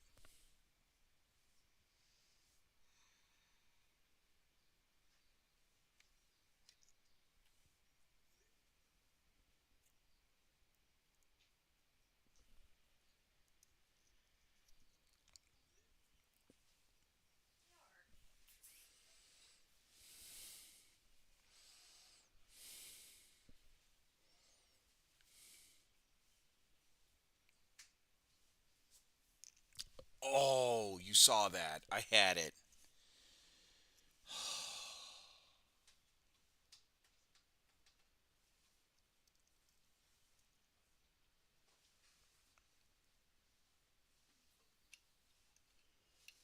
This is where the patience of model gluing is.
Ah.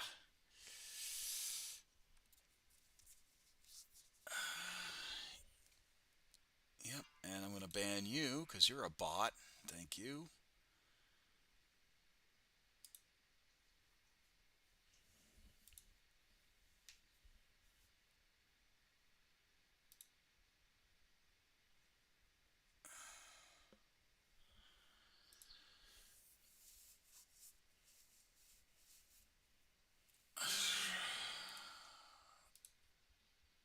Beat me to it barely. Yeah, well, have to. I have to exercise my commissarial duties and do summary executions every once in a while.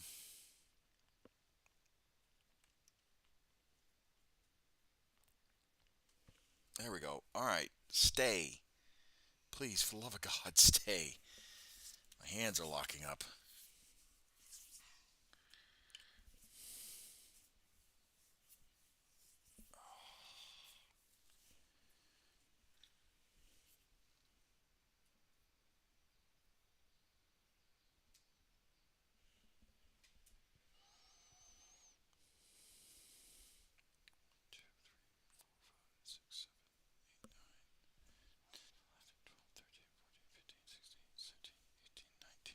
Where is 20? Did I knock him down?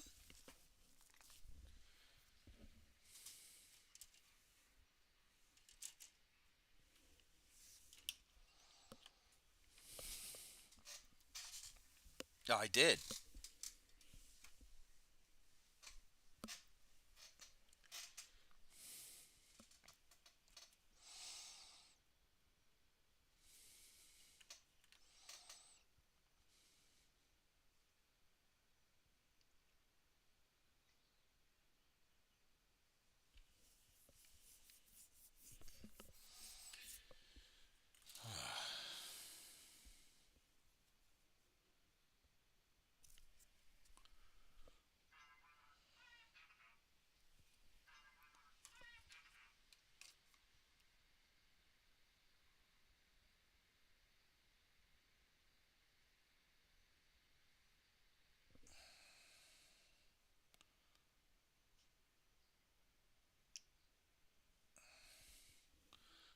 There we go.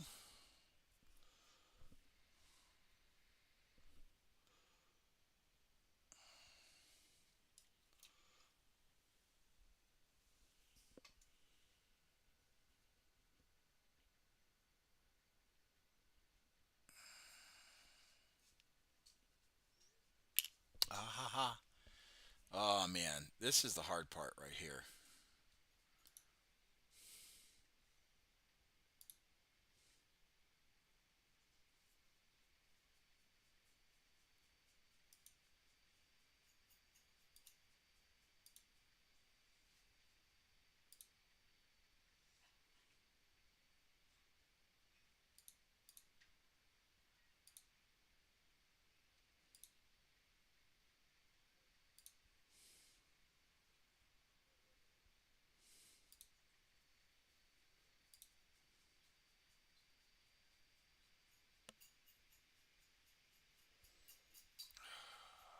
Okay.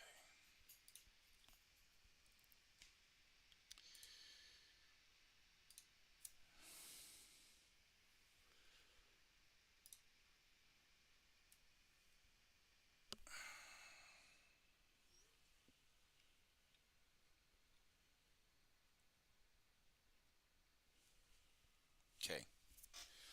Last one. Oh my god, please let this work.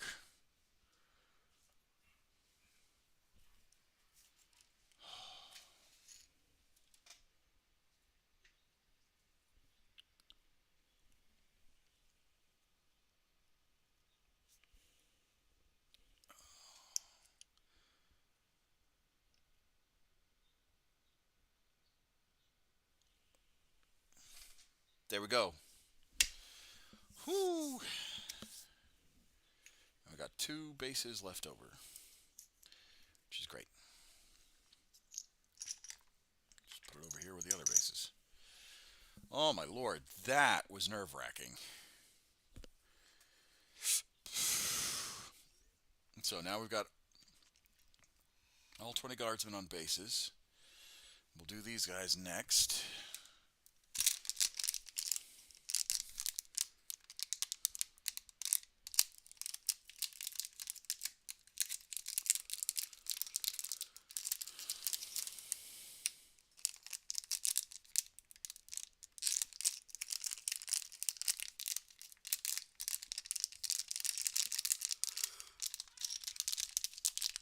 Oi.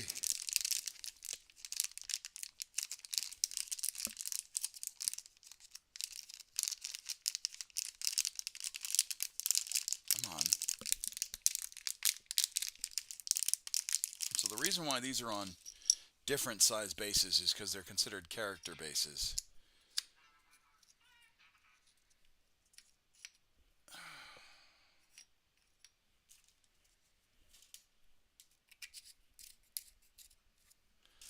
Let me double check and make sure that the Death Corps of Krieg command squad is on the same character basis. Otherwise, I'm going to really be mad. Armies of the Imperium, Astra Militarum.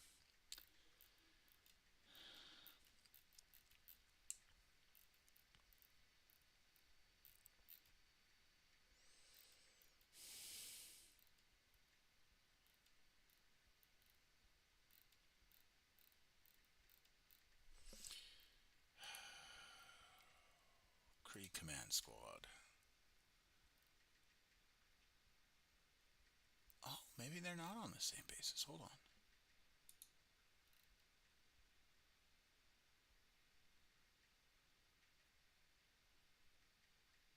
6 25mm bases.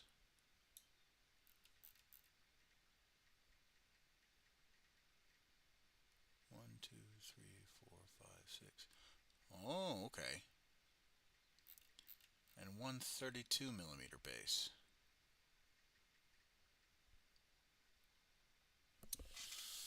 Does my Commissar have a 32mm base?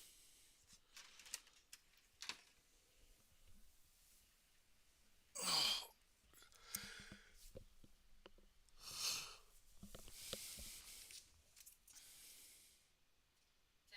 Mm-hmm. What's the name of the pub that was in Cambridge? The Eagle.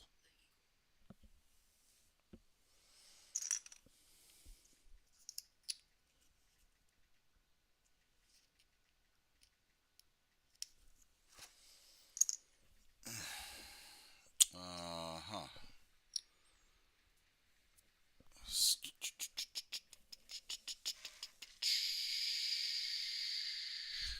Are Space Marines on 32mm now?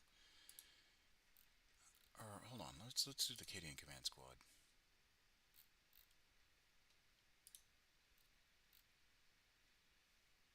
5 25mm bases, 28.5mm bases. Really, the Commissar is on a 32mm base?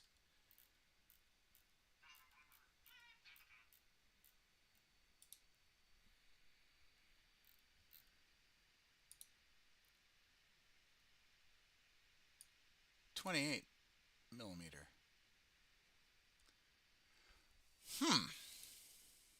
Okay, this doesn't make any sense.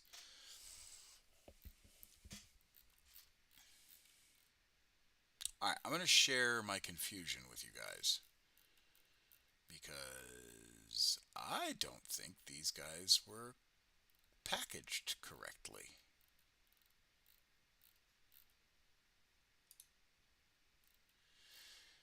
Because it says there's been a trend of putting characters on larger than normal troop bases for a while now. Yeah, but even the so this is where this is where my confusion starts. This is a 28.5mm base. This is a 25mm base. Okay? This is for Cadian Command Squads. This is for regular guardsmen. Okay? This base right here, slightly larger, this is a 32mm base. It is for Space Marines. Okay?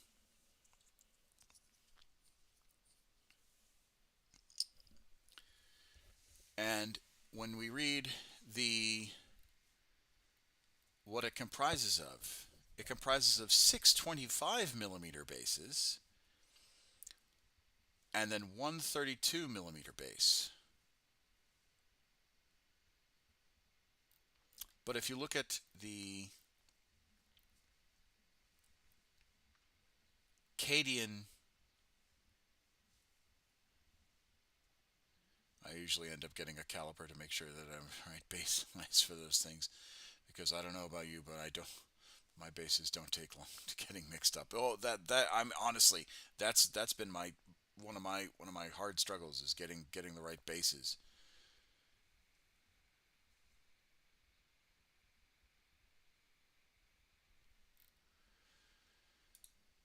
Um, but they don't look like your standard.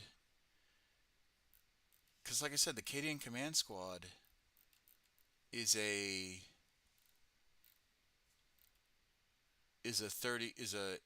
28mm base. But if you look at the actual Commissar, right?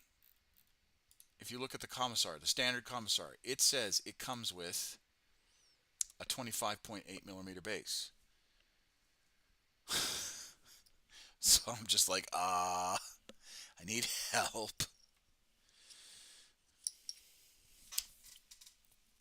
So the question is, do I use these?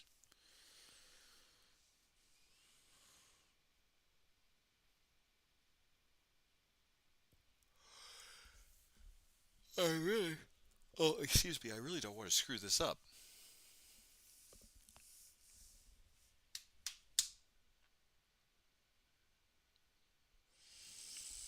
Oh, this is why I should have bought the Krieg.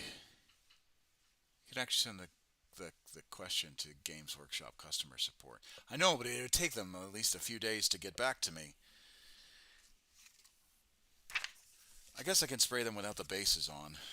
It just would make it a little bit more difficult.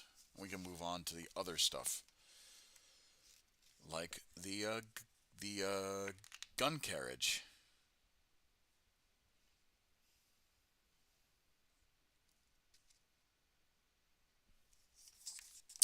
Welcome back. You just missed me having an existential crisis about base sizes.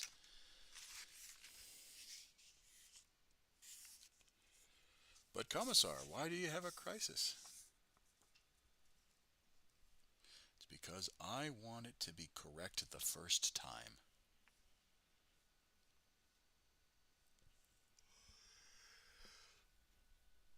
Oh, oh my lord.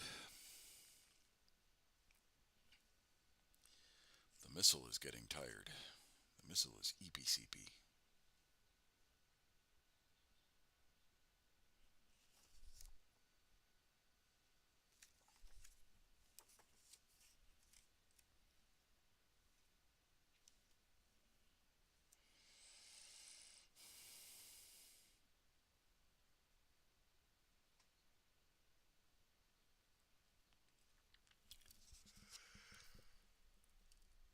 Oh my lord. Can't be doing that. Gotta finish these.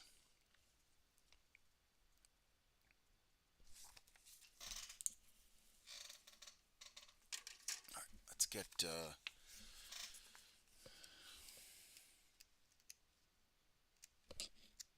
should take a nap. I do want to take a nap. However, I need to get this done. Like this like we joke around, right, in the 40K hobby space where it's like, "Oh, I got to work on my pile of shame." I call it the pile of opportunity. Um and if I really want to have um the army that I want, and if I really want to have the other armies that I want, I gotta put effort, right? I gotta dig in and just slog through it, um, which is fine. That's how this job goes. Um, Particularly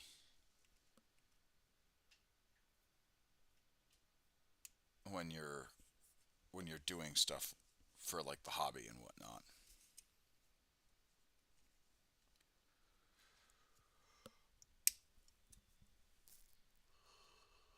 Pile of potential.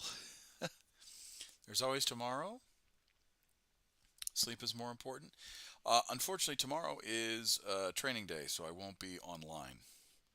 It'll be a very long training day, so I won't be online. And I probably should get some rest tonight, seeing as I gotta get up early.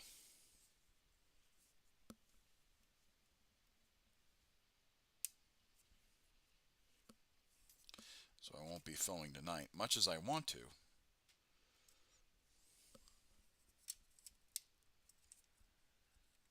Eyes calls mine pile of scraps. Have I been hydrating? Probably not as much as I should be. Let me go get a glass of water. Thank you, Johnny.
had to get some water, and I'm making tea right now.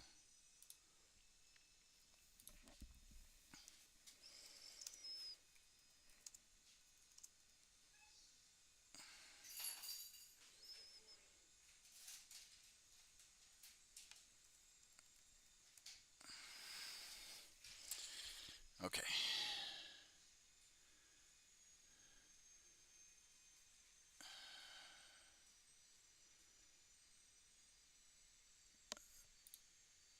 Alrighty.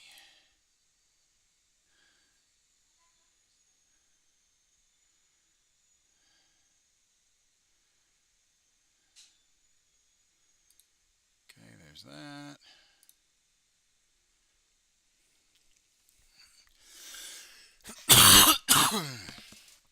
Oh man.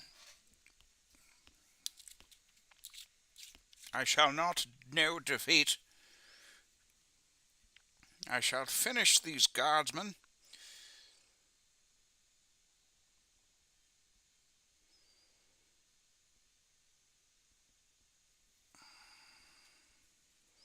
For it is the right thing to do.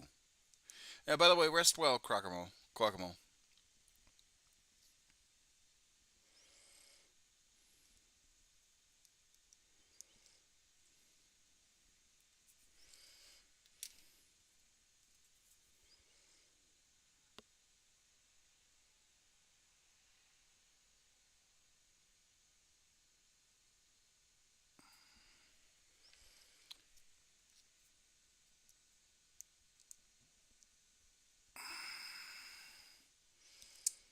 Ah, ha, ha, ha.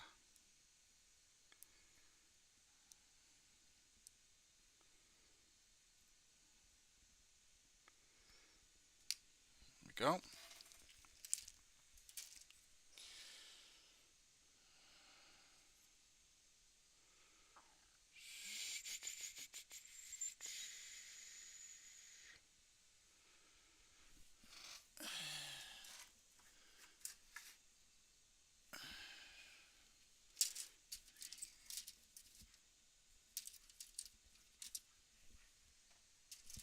Alrighty. Uh, do you have any other questions, McNugget? Do you have any other questions? Like I know you and I were talking previously about like the lore and all that stuff. And right now we've just kind of been talking technical. So I don't want to necessarily think that I don't want to necessarily leave you thinking that I'm ignoring your inquisitive mind.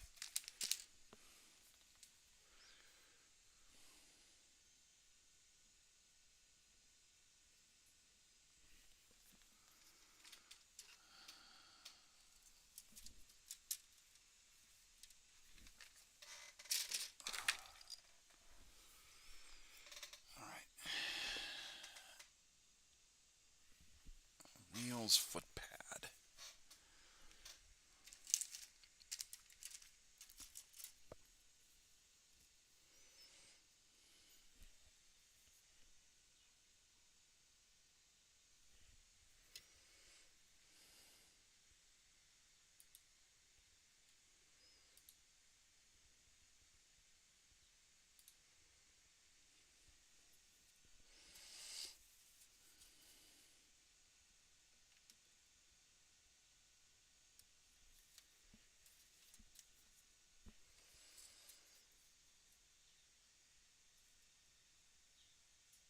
Yeah, I was just curious if you wanted to talk a little bit lore, if you wanted to learn more lore.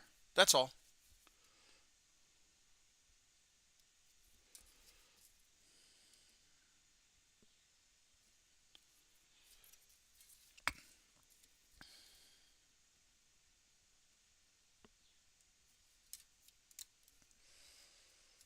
I didn't necessarily want to ignore you and what you know the some of the questions that you had.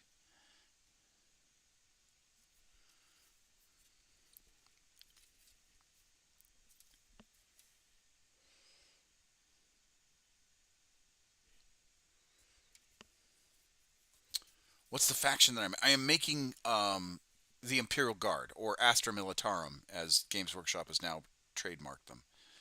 Um, Basically, they're just standard humans that are. You haven't ignored a single message I've asked. No, no, no. But I mean, what was it? Off camera, you were asking about the lore stuff, and I just haven't had a chance to talk to you about it. So, and I didn't want to like super overwhelm you. But yeah. So the faction's called the Imperial. Well, I call it the Imperial Guard because that's what it used to be called before Games Workshop was doing a trademark spree and renamed it the Astra Militarum. And basically, what the guard is your standard baseline humans that have been conscripted or voluntarily joined into um, the Imperial Army, basically for the Imperium. Um, Guards regiments can come from hundreds of thousands of different worlds and hundreds of thousands of and can come in all forms of flavor. Um, Rules wise, there's only so many regimental ways you can run an Imperial Guard army, but lore wise, guardsmen armies can come from all types of different backgrounds and walks of life and all that stuff.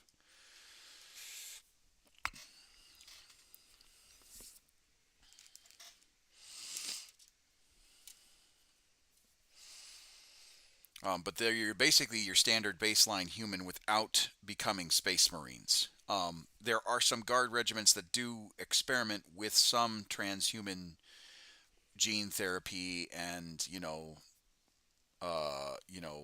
genetics enhancements and all that stuff. But realistically, most guardsmen are baseline human, um, and and that's all that they are.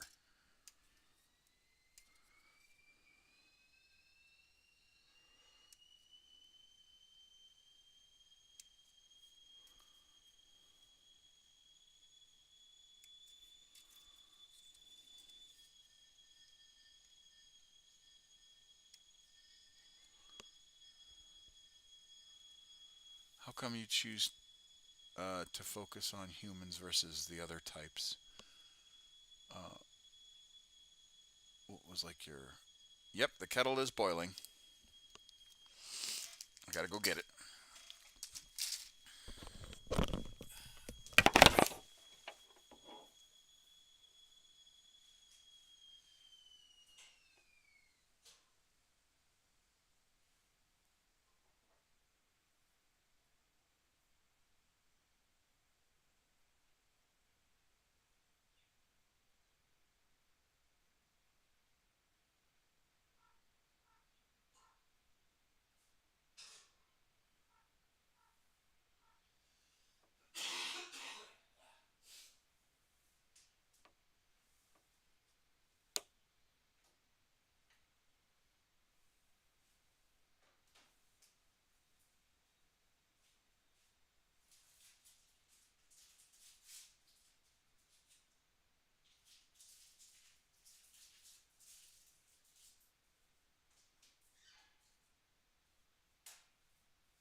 All right, and I'm back. Let the tea steep for a little bit. But to answer your question, uh, when I played, oh, ad about to come on in a few.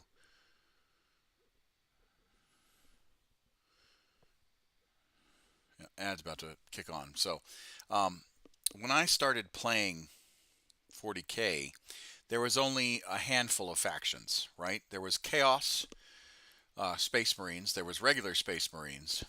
Uh, the Tyranid had just were about to be released. The Tau were about to be released.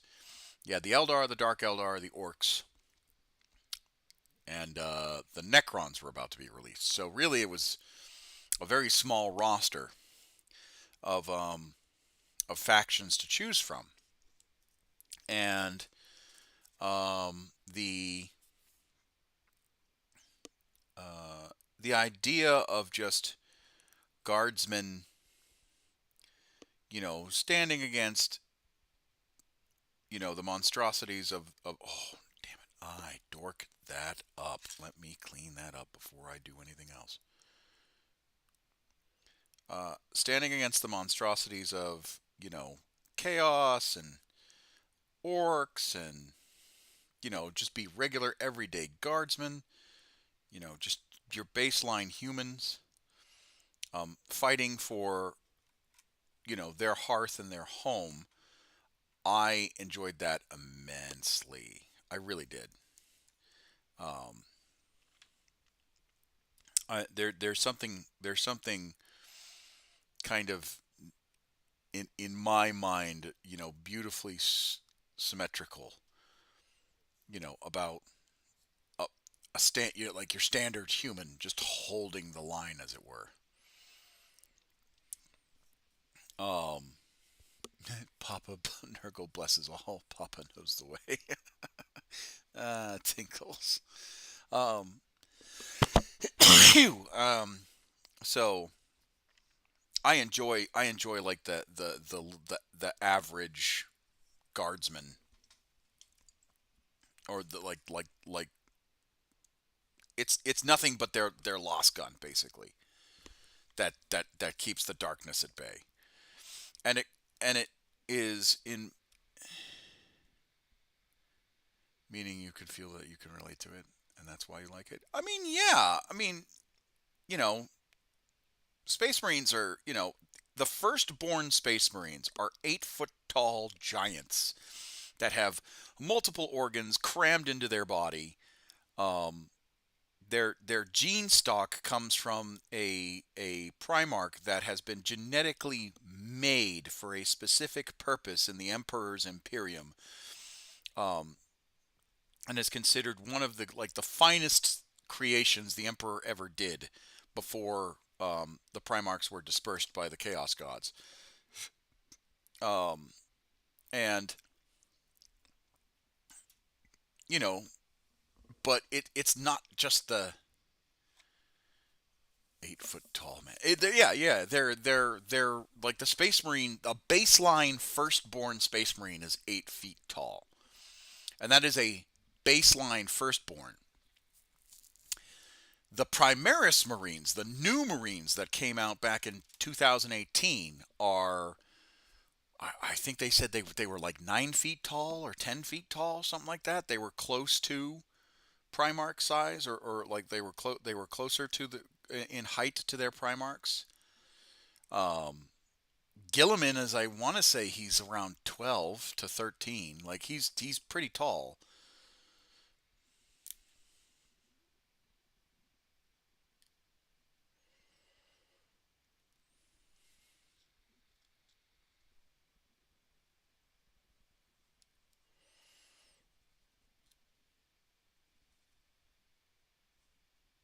And that's not to mention all the organs that both firstborn and Vulcan is 10 feet tall, Big E is 13. Oh, okay.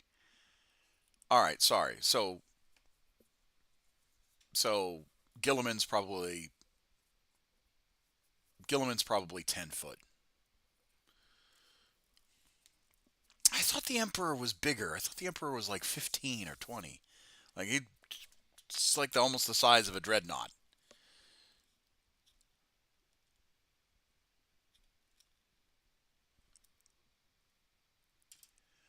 So they're genetically made to be creatures of war. Yes and no. So why are they 10 foot tall? It's how the Emperor made them. So the Primarchs. All right, we're getting deep into the lore right now. Um, so the Primarchs, the Emperor is not a standard human. The Emperor is. There's many theories of what the Emperor is. The oldest lore-wise version of the Emperor is that he's 12 basically hyper. Uh,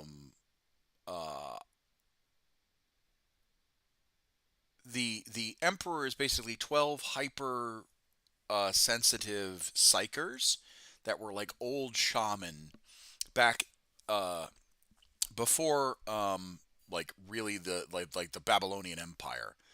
Um, and the 12 shaman basically merged themselves into this new body called the God Emperor of Man. Now, he didn't call himself the God Emperor of Man. The Imperium um, named him so because they worship him as a god, even though originally the Emperor did not want to be considered a god, right? Um, he was aggressively atheistic. Um, and the reason for that is because the Chaos Gods feed off of worship and feed off of the more baser instincts of humanity. You can blame the Necrons for that because the Necrons basically there's a lot that about Warhammer lore, but before the Emperor came to be, right? The Necrons were suffering from the Necrons are another faction, right? They look like ancient Egyptian robots, basically. Um, and they look like, oh, sorry, ancient Egyptian T-800 Terminators, right? Um, we can blame the Eldar for the Nash. Yes, we can, but let's get the baseline down. So before the Imperium of Man, before any of this, before chaos, before anything like that, there were basically we'll call them four races. Technically, well, three races. The three races were the Necron tier, the um, the old ones, which are basically space frogs, and then the Catan. The Necron tier, it was the first documented true race of the world of no of their empire of the galaxy that made it to the intergalactic stage of the 40k universe, where they were um, basically like pushing out as far as they could, exploring other star systems. The problem was, and the problem that they were running into is that their home star system, was so toxic and so irradiate and so poisonous to them through the irradiation um, of their bodies that it actually screwed up their genetic coding to a molecular level where they could not necessarily evolve. Like they were cancer riddled. They were so screwed up on that genetic level that even if they managed that when they started to make other colonies, um, in places where the sun was more habitable and more hospitable for them, they still got the the vicious like cancers from their home sun. Right? Their life expectancy was very short and painful because they were like because the Necrons were cancer ridden because of their star. Their star was just putting out all kinds of nasty UV damages to them.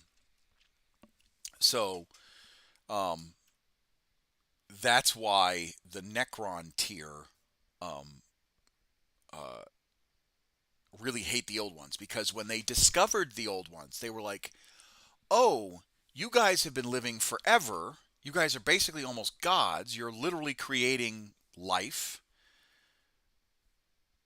They died at like age 20, so they bred just to keep trying to find a way off their planet, and no matter how many would die, um, but no matter what they did, they would die. Yeah, basically, like the sun, like their even the Necron tier colonies that were away from their home star systems suffered from the same cancerous curse, as it were, the star curse that the home system did. So they had to get really smart really quick. And when they discovered the old ones, um, they realized that the old ones could give them the ability and manipulate the genetic makeup of their race to basically be like, oh, um, but they can't they use genetic? No, so they it was like it was beyond their ability to fix themselves. The Necrons had no way of fixing themselves. So when they discovered the old ones and said, "Oh, you have far more advanced magics than we do," or not magics, but far more advanced technology than we do, and you have stuff that we perceive as magic, that you've managed to crack codes that we are still struggling with at the fundamental level. And when they approached the old ones said, your race is destined to die. We're not going to change that. And we're not going to give you the cure. And because we're not going to give you the cure, your race is basically destined to suffer. Um, Shortly after that, the Necron tier were like, "Oh, well, if you just really believe that we're destined to die, we're going to start a war with you, because we're going to beat you into submission, and then you're going to give us your secrets, right? We're going to try and beat you." It doesn't the war, and this started the quote unquote war in heaven. So the Catan, or sorry, not the Catan, the Necron tier started the war in heaven off of the fact that the um, old ones, the frog deities, basically, um, wouldn't give them the cures that they needed. Um, But what happened in the middle of the war is, first they tried fighting them by themselves, and they got their asses. The Necron tier got their asses handed to them at every level, and um, it didn't matter what the Necron tier did. Now they did use very destructive sciences, right? They had the abilities to destroy planets by just looking at it, right? And using like the raw Newtonian physics of the universe to just destroy everything. But they couldn't beat the old ones, and they were so angry about it that they started looking for ways to try and fight the old ones. And then this is where they started to discover that there was another race called the Catan. And the Catan, for lack of a better word, are star vampires. Um, they are amorphous, unknowable elder creatures that the only reason why they exist is because they eat stars for their food, for their sustenance. And there is a belief that the reason why the Necron tier, um, yeah, a big old 60 million year long war. Yes, that's the war in heaven. The reason why the Necron tier, there's a belief and and not necessarily a rumor, but a theory that the reason why the Necron tier's star is so cancerous is because it was directly linked to the Catan. The Catan, um, the Catan basically uh, targeted the Necron tier by eating their son without them necessarily knowing. And then when they realized what they had done, they were like, "Oh, we can trick these guys." And so the Catan, yeah, low calorie diets, yeah. um, so the Catan were like, oh, we'll help you fight the old ones, and we'll put you into this metal body called necrodermis, and it will give you everlasting life. It'll take away all your pain. You won't have. And the Catan that's trying to convince the Necrons is named the Deceiver. Now, granted, they did not know it was the Deceiver shard of the Necron of the Catan, but they're still called the Deceiver. And we're star gods, and we're just as powerful as the old ones are, and we will give you the secret to immortality. The only thing you have to do is follow what we tell you to build, and then march through the blinding light. Um, and so the Pharaoh at the time, the High Pharaoh, who was named Zarek, this is before he became the Silent King. They were losing the war. His people were dying. And he was approached by a guy that said, I can make all your problems go away. And they knew enough sciences to realize that, oh, these Catan aren't fucking joking, because I literally see them eat suns for fucking breakfast. We have enough science to prove that it's them that are eating these stars. So, well, if they can eat a star, they can help us out. So he agreed. And the entire Necron-Tyr Empire built the biotransference machines. And what the Catan didn't tell them was the biotransference machines, yes, you could live forever.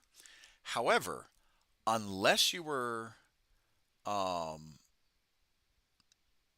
just imagine what happens when the Tomb Worlds wake up and we aren't just getting the initial the landing force of Necron forces. Yeah, that's true.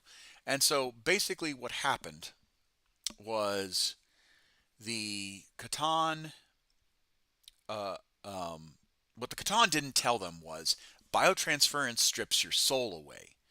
And unless you happen to be a very high ranking level Necron tier, you're not going to keep your soul. Um, and it was a way of controlling the Necron tier.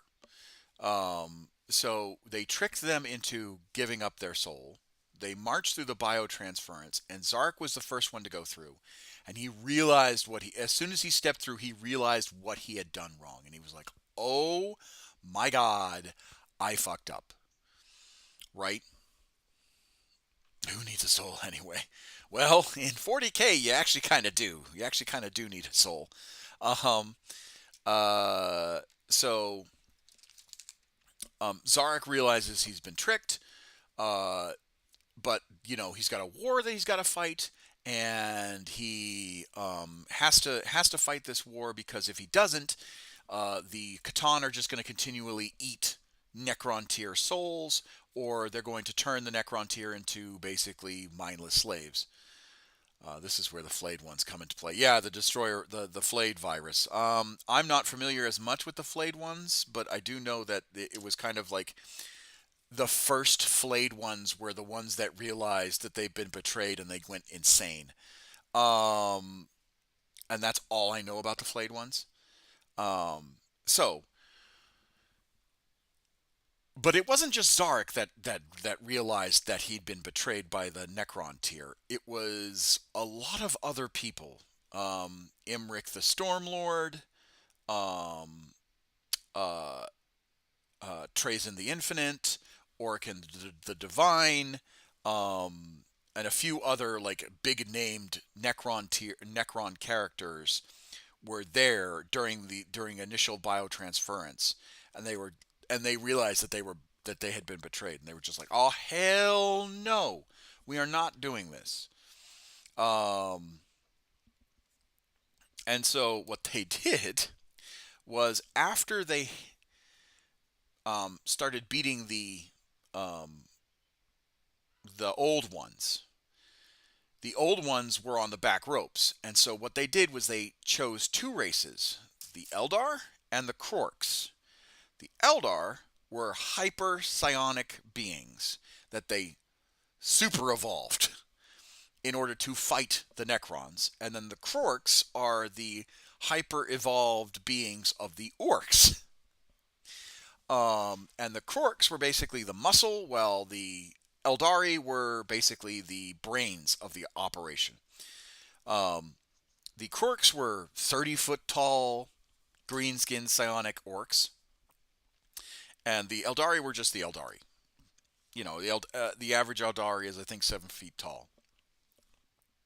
Um, and so after the war in heaven really started, and people, and extraordinarily horny, cannot forget that aspect, very important. Well, yes, they were very prolific. Um, but that's like further on down the road, right? So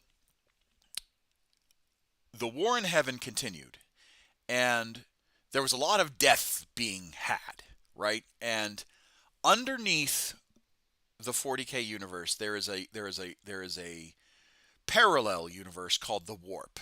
It used to be called the Sea of Souls, and basically anything that died went there.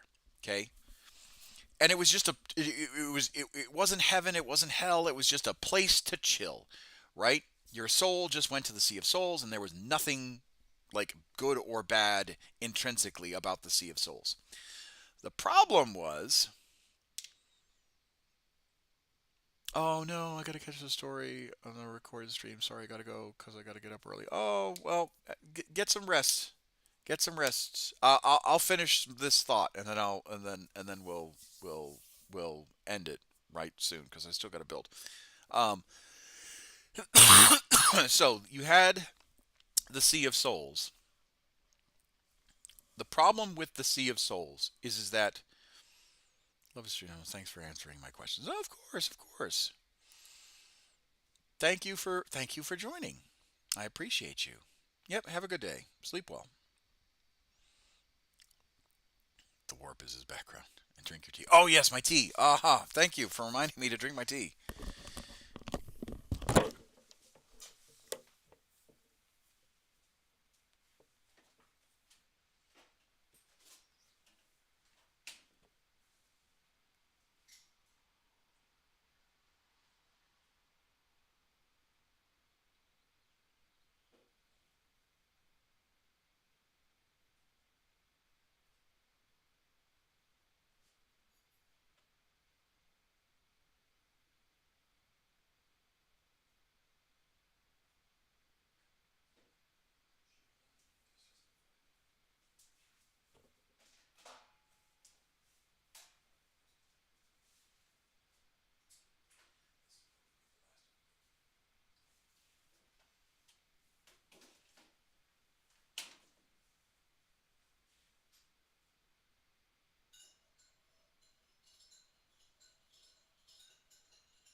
All right.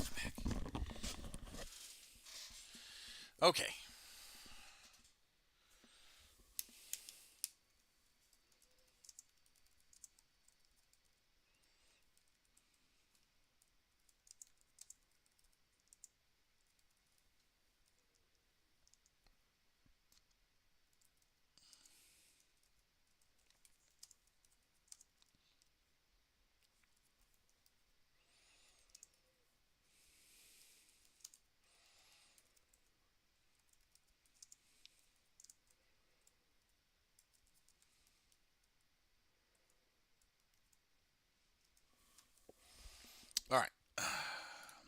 Anyway, as I was saying, where was I? Sea of Souls. Yes. So the Sea of Souls, once once the souls started dying violently, violent deaths, right? Not natural deaths, but violent deaths. It started to corrupt the Sea of Souls into the warp, and that's when the Chaos Gods slowly started to take form. There was always concepts of the Chaos Gods, and even in Warhammer lore, the Chaos Gods both didn't exist and existed all at the same time, particularly around the War in Heaven. Um, Korn began to coalesce, Zeech began to coalesce, Nurgle began to coalesce. So after the War in Heaven concluded with the Necrons beating the ever living tar out of the um, old ones, and then being forced to hibernate because of the Eldari and the Krorks, the last thing they did before they hibernated is they rebelled against the yeah well yeah the Forgotten God yeah, but the last thing that the Necrons did before they started their hibernation was they rebelled against the Necron tier, broke the Necron tier's back, and without the Necron tier's help, they got their ass handed to them by the Krorks and the Eldari. So Zarek was like, I need to atone basically for the sins that I've created, and I'm going to go out past the universe, and I'm going to command the Necron tier to fall asleep for 65 million years. Okay.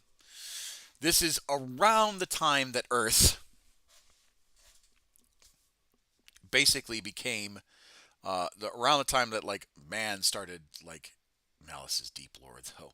It is, but it's also copyrighted lore. That's the like the first foray into Games Workshop having copyright issues with some of their IP. Um, but anyway, so they go into hibernation. Now, fast forward to basically the Emperor. The Emperor knows the Chaos Gods exists. The Aldari screw up and birth another Chaos God called Slaanesh through various means of excess and depravity. Um, Slaanesh, Slaanesh's birth creates the Eye of Terror in the galaxy of the Milky Way. Now, again, the golden age of humanity and all of it, now all of its lost tech. Yes, yes. But before the birth of Slaanesh, and before the birth of and during like the basically the reign of the Eldar Empire, the Emperor basically coalesced into a living being um, on Earth sometime in 8000 BCE Anatolia, right? A bunch of shamans who were psychers understood that humanity was going to be under some sort of great threat, and they were like, we have to. And this is kind of where this is like old lore, but still kind of the current lore, very deep lore. Um, Basically, the Emperor was coalesced by these 12 psychers, these 12 shaman, into the Emperor of mankind. And the Emperor secretly guided humanity through up until the 30th millennium, or right before the 30th millennium. Um, and he witnessed the fall of humanity from the golden age of mankind, and now with all the lost tech and everything else. And so the Emperor, in order to reclaim humanity's rightful birthplace all over the world, or all over the galaxy, he made the Primarchs. And this is where I get to your question, why were they all so tall? They were tall because he wanted he was playing off of the human psyche and playing off of like the ability of the of humans to recognize basically authority, as it were. So how do you recognize authority? Well, you put a giant clad space marine in front of everybody else and you tell him, hey, he is in charge. And everyone goes, yes, he is in charge. Um, and and while the Primarchs and their subsequent sons were programmed or created to do space conquer, no, to do galaxy conquering, they also had a separate subsect, right? I wish we got more lore on the Castigator class Titans. I know, I know. Oh, I'm getting a text.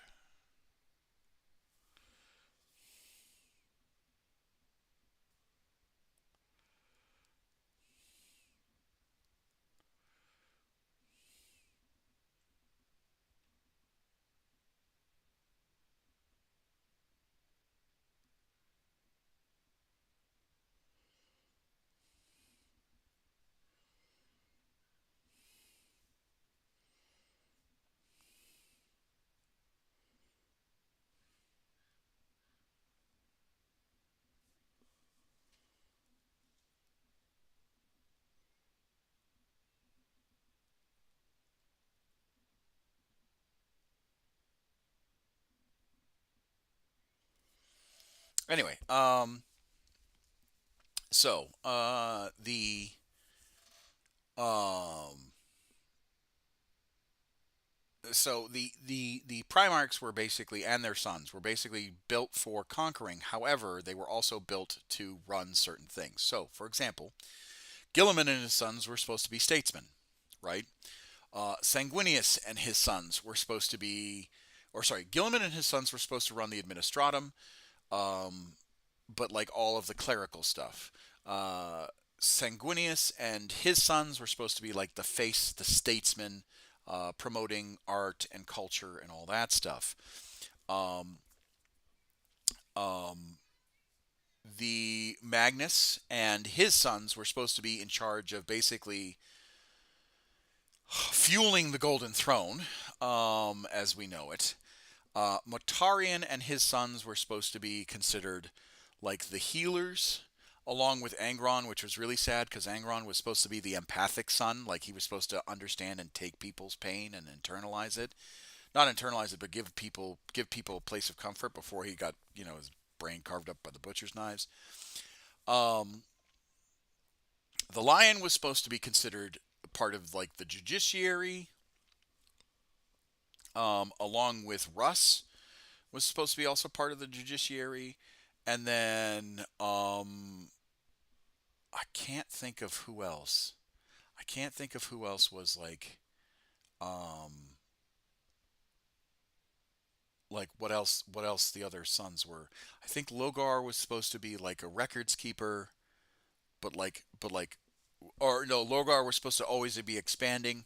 Um Korax, Jagatai, and Conrad Kurz, I don't know what their roles were. And there were some roles that the Primarchs just weren't gonna benefit from once peace finally came to the Imperium. Um, uh, but a majority of the Perturabo and Dorn were supposed to be just builders, right? Um, so a majority of the sons of the Emperor had post Crusade roles. They just didn't get that far. Um, so that's why Space Marines are as tall as they are. Getting back to the original question of why Space Marines are so damn tall, it's because they are literally a copy of the, um, or they're a copy of the Emperor. So they get some of the Emperor's abilities, some of the Emperor's blessings. They have a bunch of organs shoved into them, additional organs shoved into them. I think, if I remember correctly, Firstborn have 18, and then Primaris have 26, if I remember correctly, something like that. And uh, that's where that's why the Primaris are like are like 9 feet tall, and the firstborn are 8 feet tall. But yeah, it's there's a lot of there's a lot of lore when it comes to 40K. Super a lot of lore. And some of it fell out of favor too. I mean, the emperor used to be alive. He just was sitting on his golden throne, like way back when, way back when, in third edition. Like in third edition, the only people that knew the emperor was alive, sitting on his golden throne, was the Inquisitors. So there's in the almost what it came out in '83. So in the 40 years, 41 years of Warhammer, um, oh no, it came out in '87. So almost 40 years of Warhammer, the lore has changed drastically. Really, and the stuff I'm talking about is the stuff that got kind of introduced in third edition onward, which third edition was made in, I want to say, '98 or '97, something like that.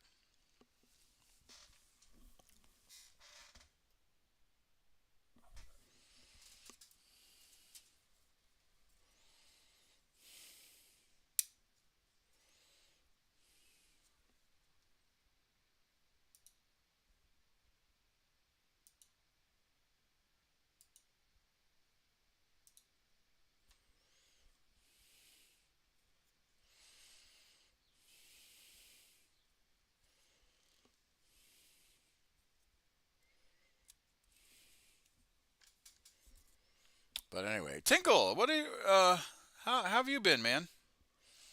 I know I was just kind of talking lore for a little bit, but how have you been?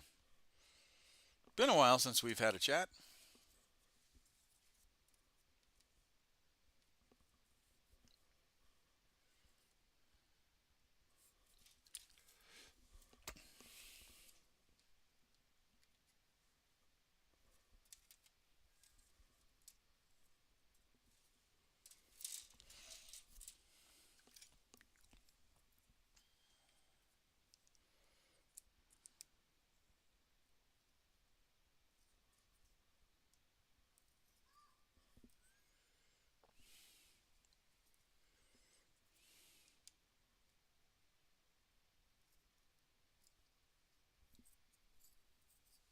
I like the fact that the wheels are press fit in, so that if I have to repair them, they're not going to break.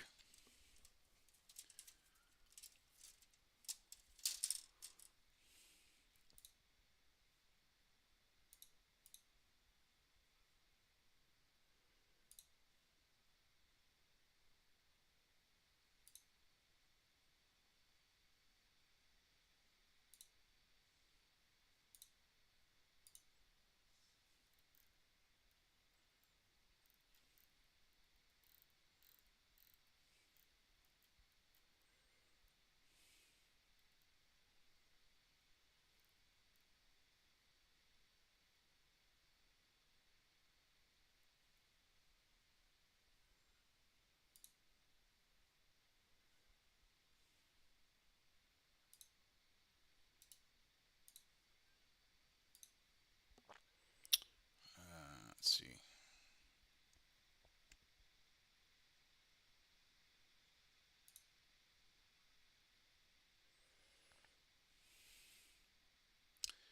Sentinel Entron, hi, how's it going?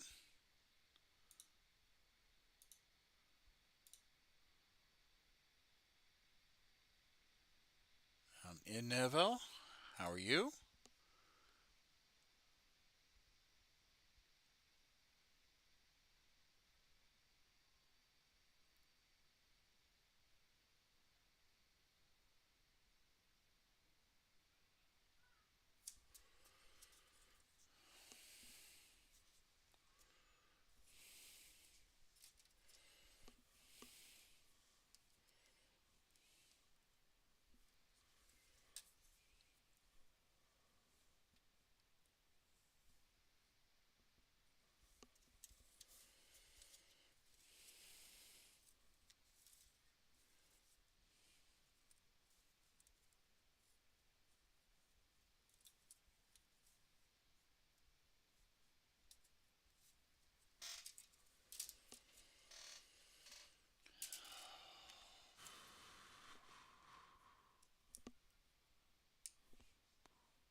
Um, Wheels, elevation, and knob. Right? Yep. That's how that works. Okay. Let's see.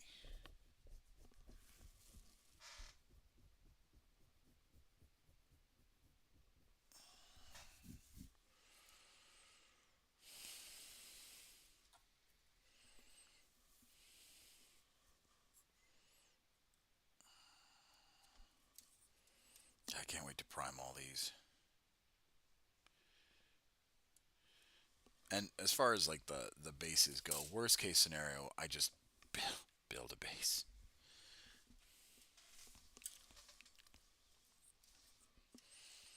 I just put the bases where I think they're going to go.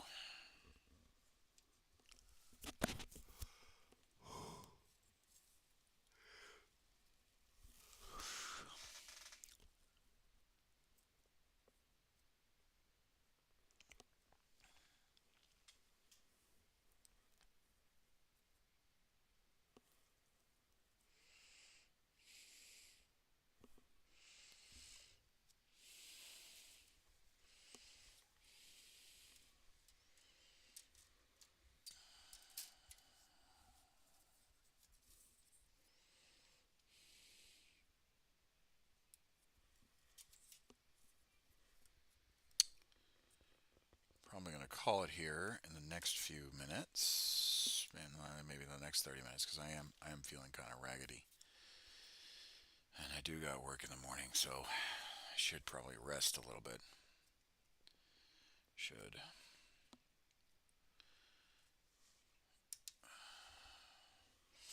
Plus, if I'm having these antibiotics, I probably should take some rest. I mean, people people are right, and they do care, and I should listen to them.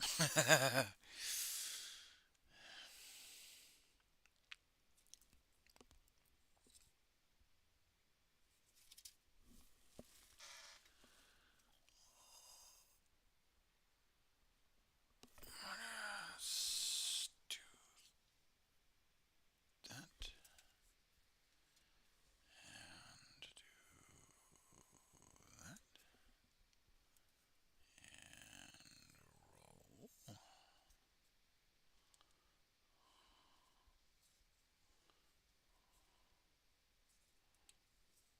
if I can.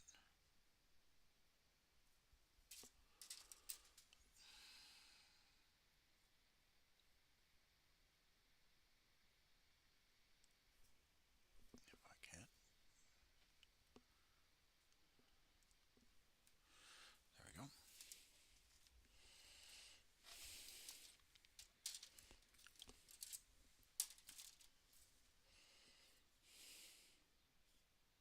Oh, there's that foot pedal. Yeah, I kind of need the foot pedal.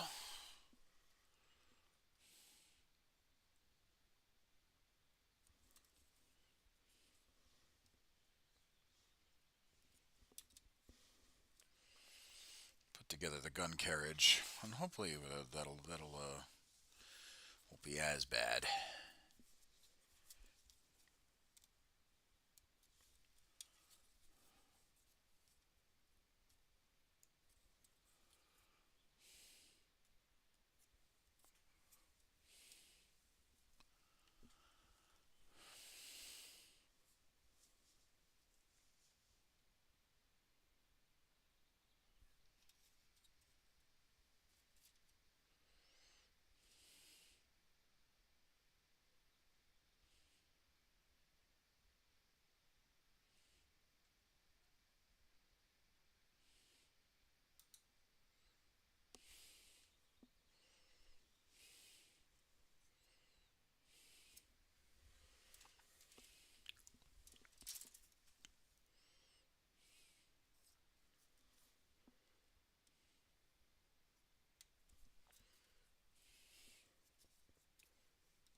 All right.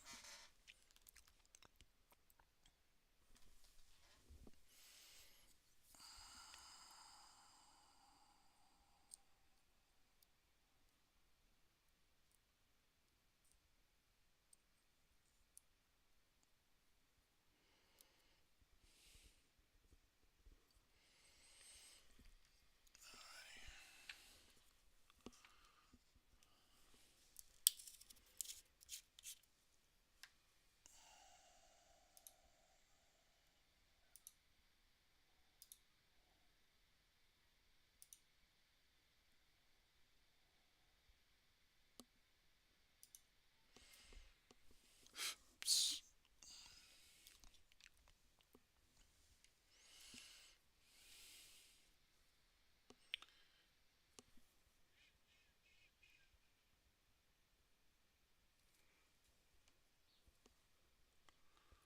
Ah, damn it.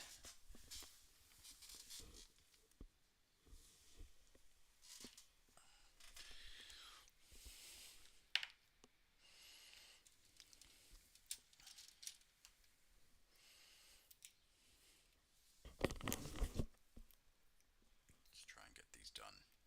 Jam out to music while we're doing it.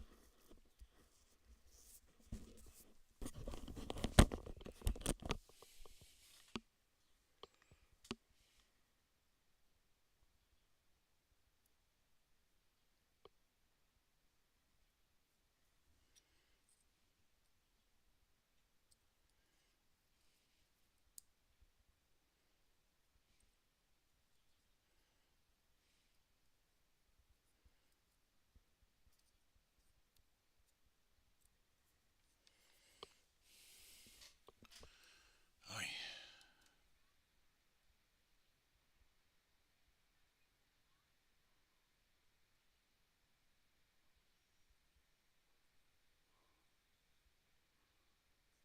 oh, you know what?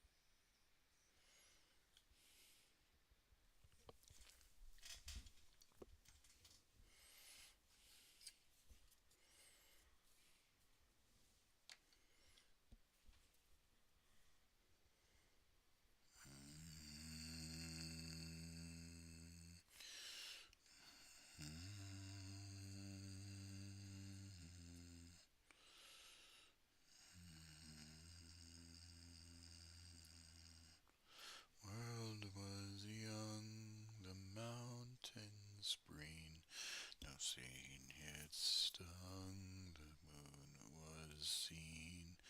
The world was laid, and stream or stone, and Durin walked, and walked alone. He named the nameless hills and dales. He drank from yet untasted wells.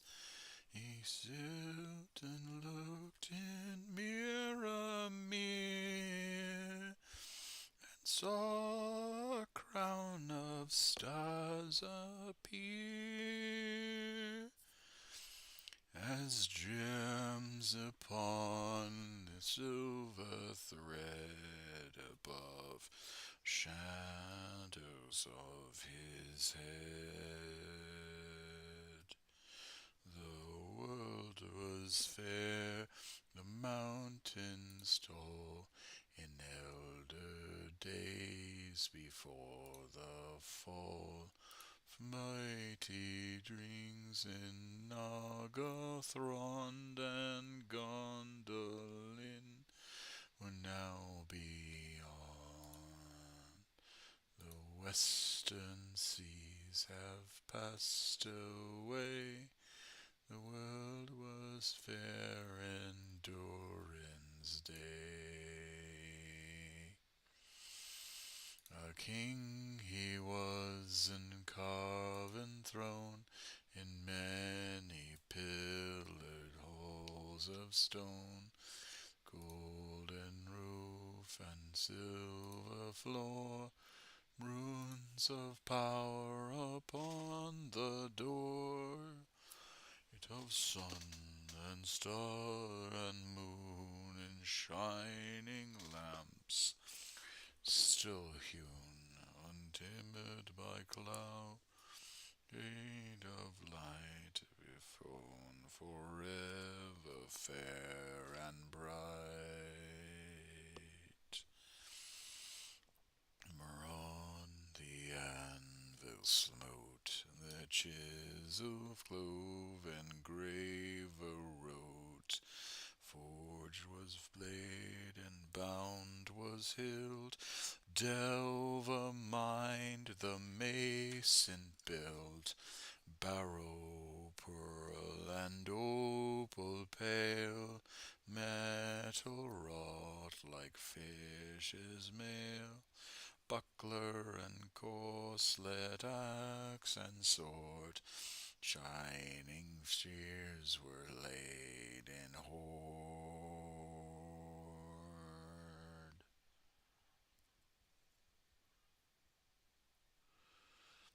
Unwearied then were Durin's folk, beneath the mountains music woke. The harpers harped, the minstrels sang, and at the gates the trumpets rang. The world was ray, the mountains hold, the forge's fire is ashen cold. Strung no hammer fall, the darkness reels in Urin's hall. The shadow lies upon his tomb, in Moria, in Khazad-dûm. But still the sunken stars appear in dark and windless Mirror. There lies his crown in water deep, till Durin rakes again from sleep.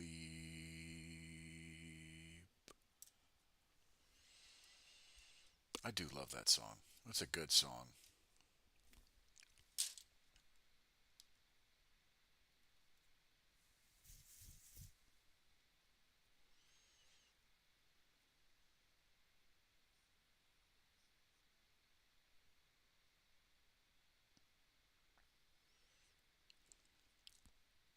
Actually, I like this song too.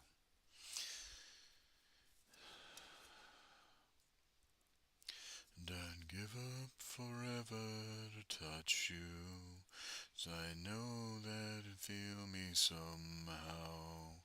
You're the closest to heaven that I'll ever be, and I don't wanna go home right now.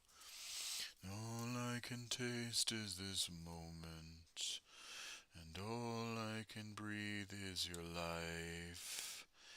And sooner or later it's over. I just don't wanna miss you tonight. And I don't want the world to see me, 'cause I don't think that they'd understand. When everything's made to be broken, I just want you to know who I am.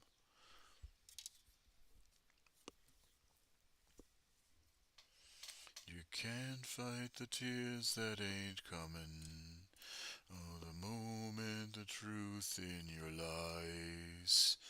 When everything feels like the movies. Yeah, you bleed just to know you're alive. And I don't want the world to see me. 'Cause I don't think that they'd understand. When everything fade to be broken, I just want you to know who I am.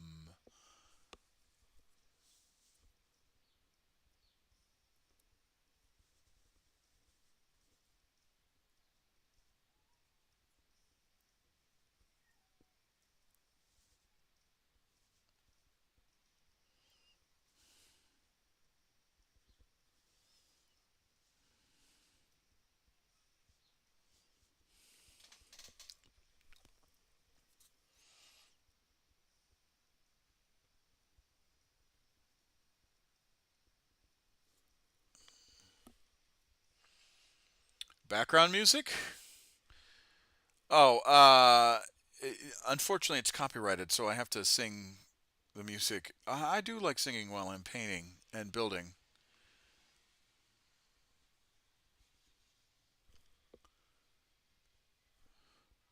And I don't want the world to see me, 'cause I don't think that they'd understand. When everything's made to be broken, I just want you to know who I am. And I don't want the world to see me, 'cause I don't think that they'd understand. When everything's made to be broken, I just want you to know who I am. Just want you to know who I am. I just want you to know who I am.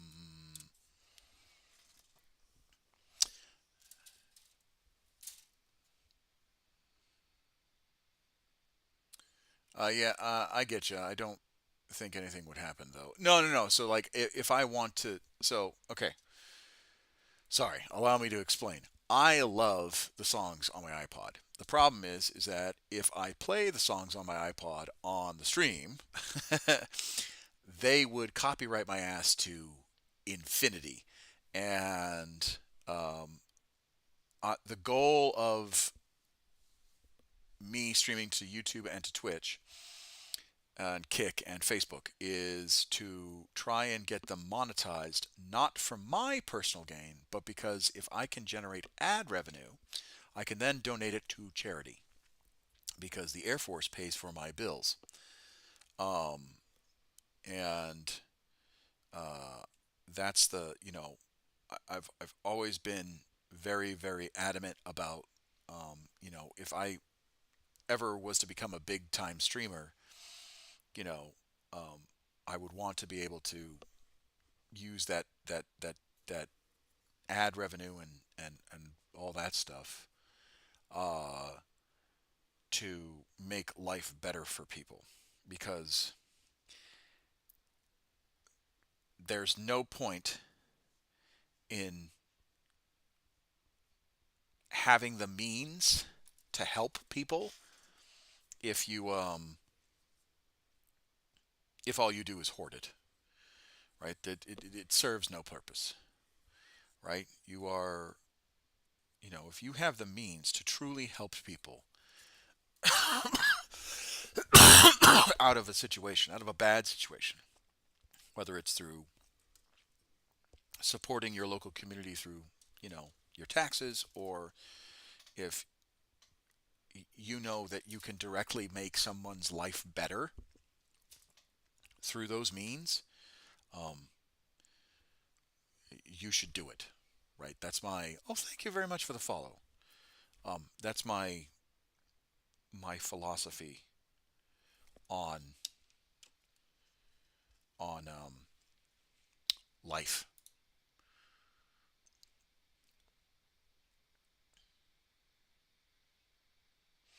Yeah, thank you very much for the follow.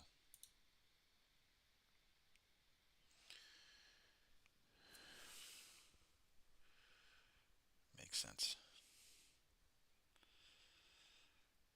we're only on this earth for a little bit of time, and to our job is human beings is to make the world, or at least in my opinion, our job is to leave the world better than what we had come into it. And if not me, who? Why Gorilla Glue? I like it. I don't particularly enjoy the Games Workshop product glue. I know it's good for the plastics, um, but I prefer Gorilla Glue, particularly the gel Gorilla Glue.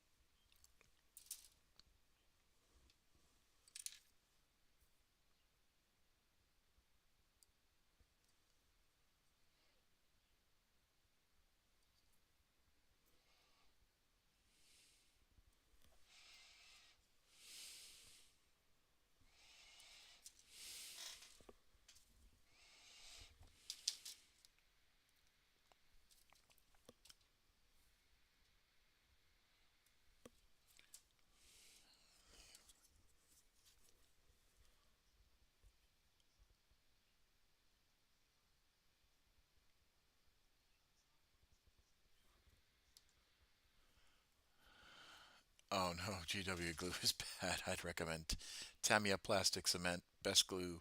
You get a little brush, and it's not that expensive.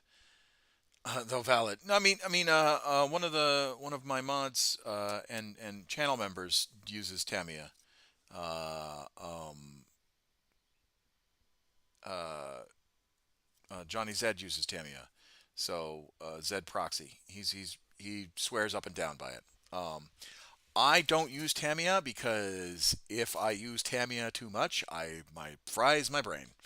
It's super super potent, and I've got a very sensitive nose as is.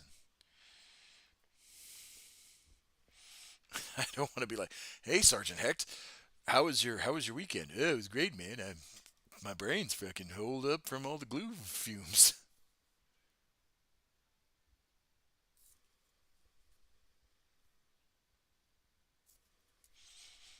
And as far as super glues go, this is not as offensive as others.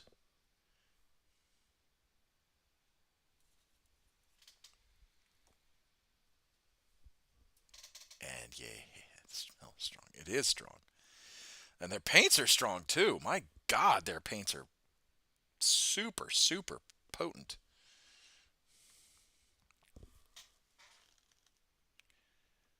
Yep, yep. And yep. Okay. Just want to make sure I'm not screwing this up.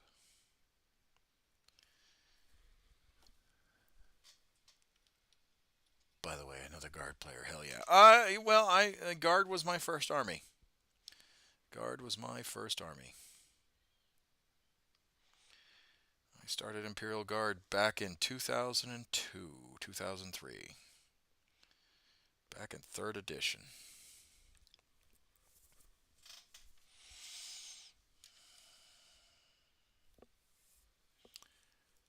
Mine too. I love them.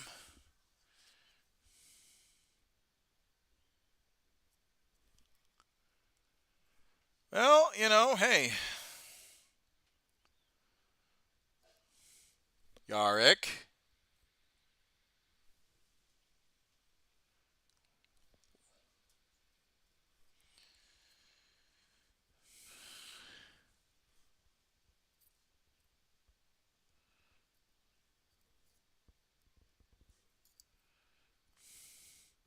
I might be an old head, but I'll kick it with the best of them.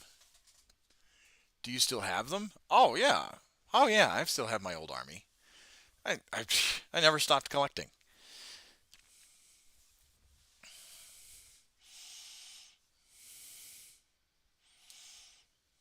I never stopped collecting.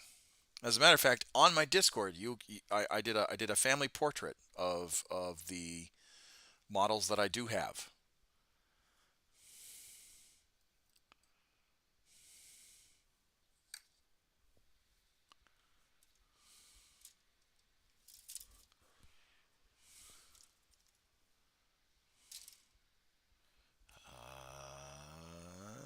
this one. Now we got to do this one.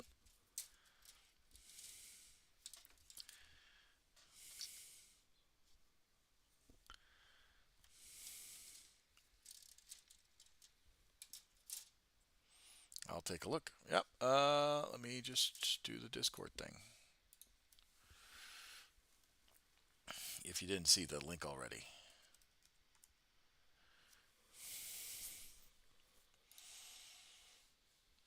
It should be in once you pop in. I want to say it's in.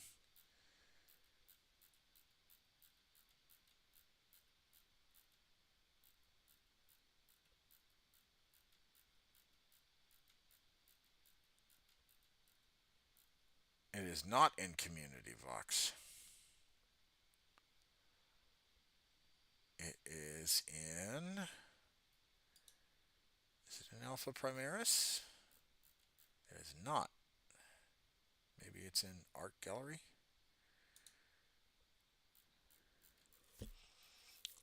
I want to say it's in Art Gallery.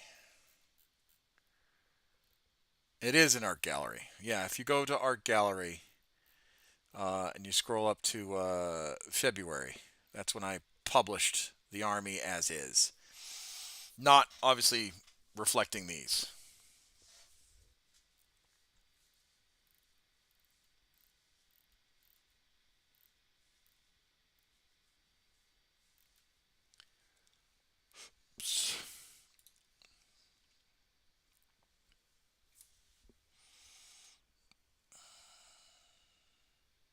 I'll be right back. I'm just going to go to the bathroom.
I don't see the art gallery. So if you go to assigned Vox channels, so you'll go. You have to agree to the obviously the terms and conditions, and you have to pick a role, basically do the onboarding, and then from the art, it'll say art gallery on assigned Vox channels, and then you'll just got to scroll up, and there it'll be.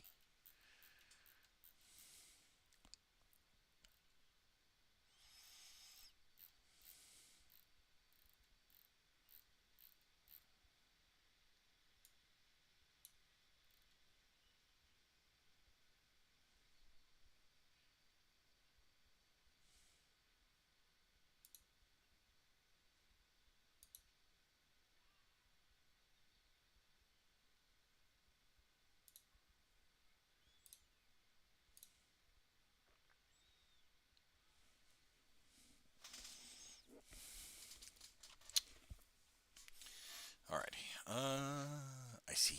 Yes.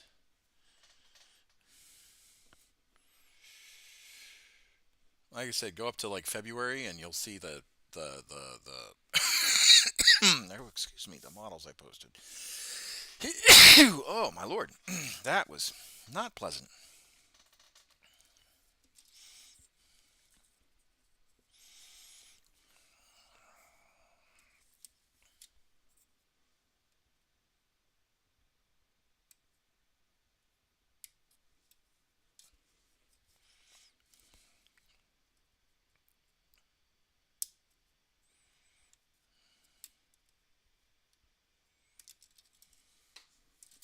it. I keep on dropping.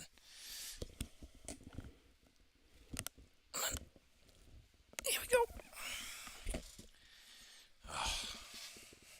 Where is that?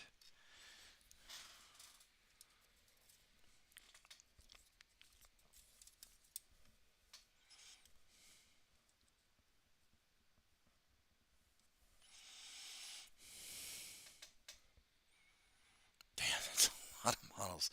It is, and that's only part of my collection. I have orcs. I have my wife's dark angels.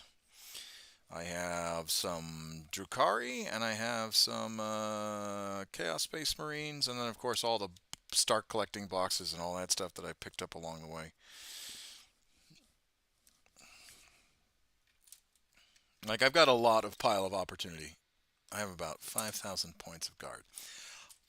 If I fielded everything, hold on. If I fielded everything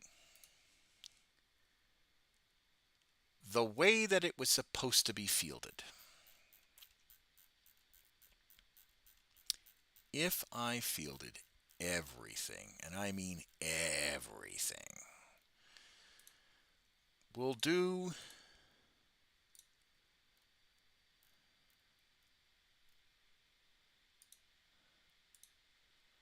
we'll be fair and count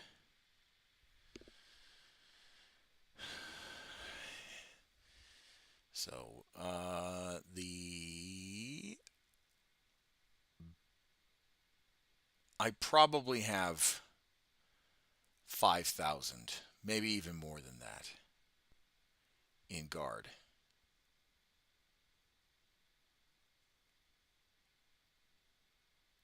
Actually, no, because I got a Bane Blade, so more than 5,000. Oh, and I don't have my Hydra in the picture. Damn, how did I miss the Hydra? Damn, how did I miss the Hydra? But yeah, if I built everything for my guard, so that's three Lehman Russ tanks, one Demolisher, and then three normal, or actually two normal, or four normal, a Vanquisher, a Punisher. If I build all those, I have like a few Turox primes kicking around that I need to build. But yeah, if I did everything, if I did everything, and built them up the way that I wanted them to, it'd be a lot. It'd be a stupid amount of guardsmen.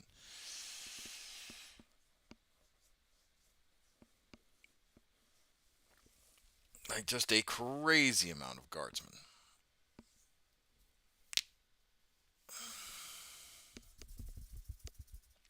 And then if I wanted to build them properly, because let's see, hold on. One, two, three, four, five, and six, and then the stormtrooper squads would be 30, and then one, two, three, four infantry squads, and then one, two, three, four hardened veteran squads.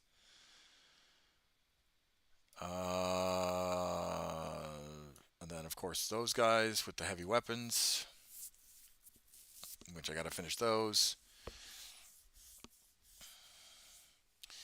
My biggest flex so far is I got a 3,500 point uh, fifth edition Space Marines I got for $400. That's pretty. That's pretty cool. That's pretty nice.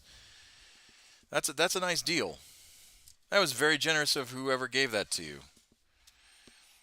I'd hate to rebase all of them because they're all supposed to be on 32 millimeter bases now.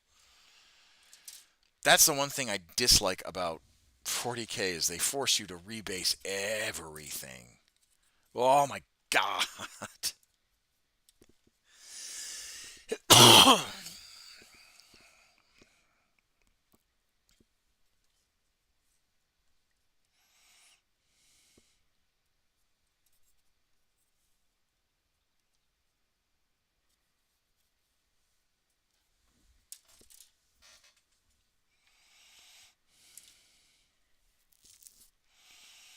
But yeah, it's a that's a fairly sizable army.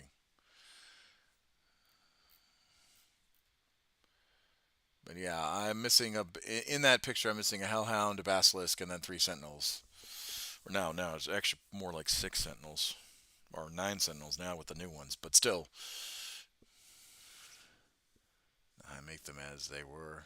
I want them to look like a fifth edition army.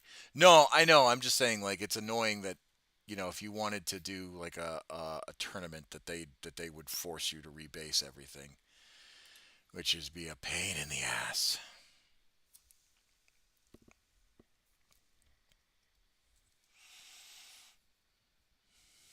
But anyway, Lazanor, thank you very much for the follow.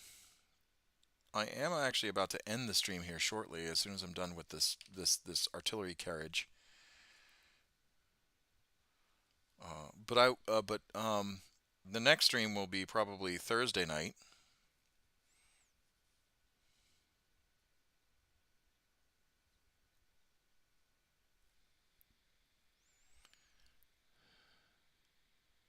I got a buddy who has fifth armor edition, so we'll play for sure. Some. Oh yeah, no, that totally that I get. That's good. That's always good when you have a buddy that can do old hammer,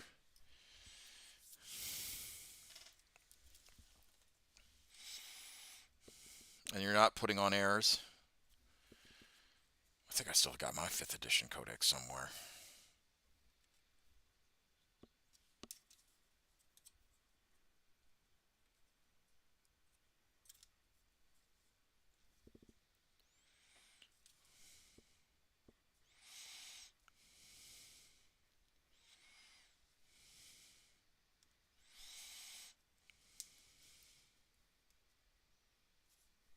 Hell, that's honestly that's what I really want to do is make sure that I can future-proof this army a little bit more effectively than old codex artwork looks great. Oh yeah, no, 100%. Uh, you'll have no arguments here. Yeah, but that's honestly that's my next mission is to future-proof this army so that way there is literally no way that a new edition will will invalidate this codex or will invalidate this army. I'll have enough of a reserve to basically adjust things around.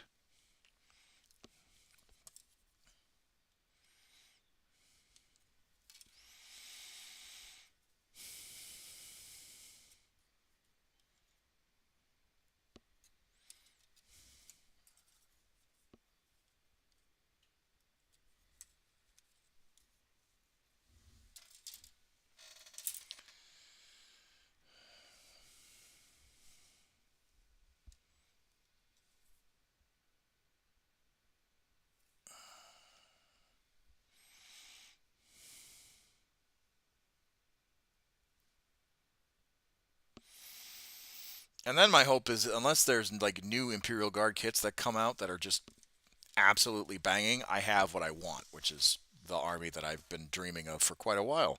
And then I can focus on my orcs, and then I can focus on my sisters, and then I can focus on everything else that I wanted to do.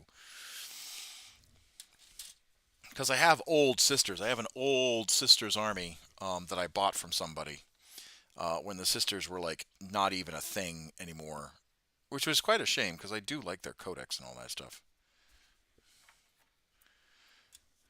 This was like during the Great Sisters drought from like 2002 to, I think it was 2018 when they came back and had a functioning codex.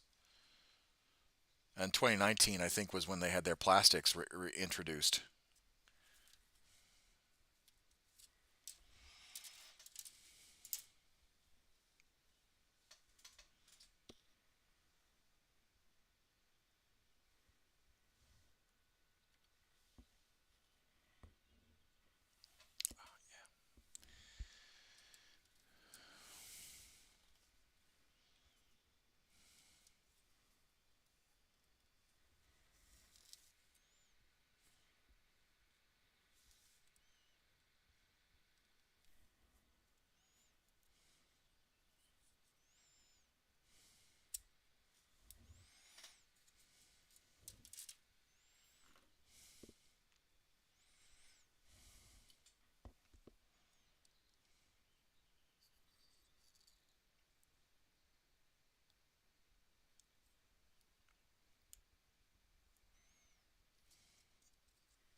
the moment of truth. Oh, perfect.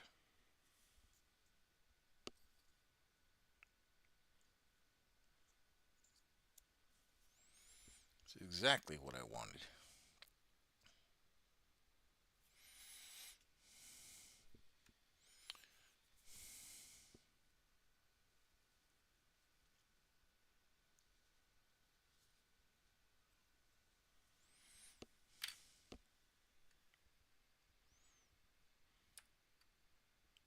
Perfect.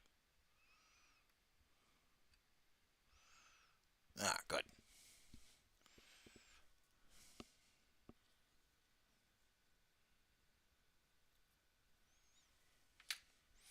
Exactly what I wanted. That's how that worked out.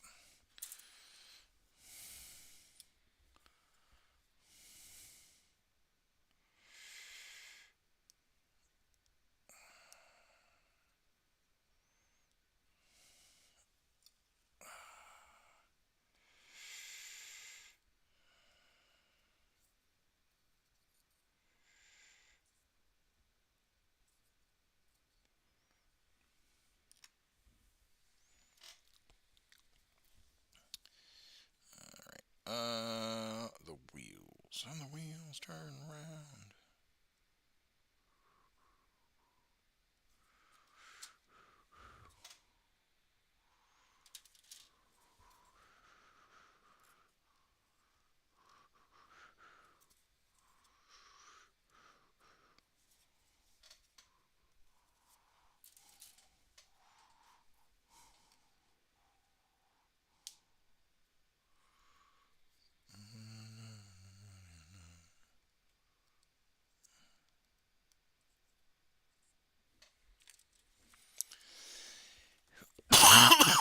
Excuse me.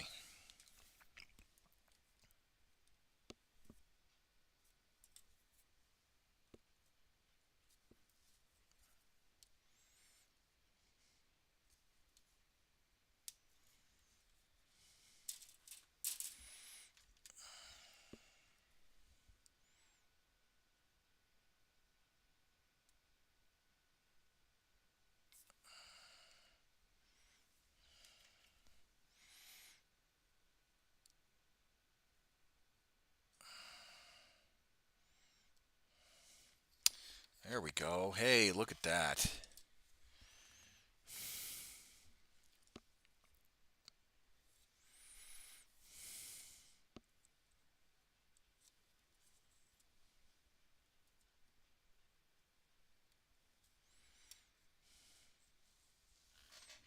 One and I think we'll end it close to here, if not entirely here.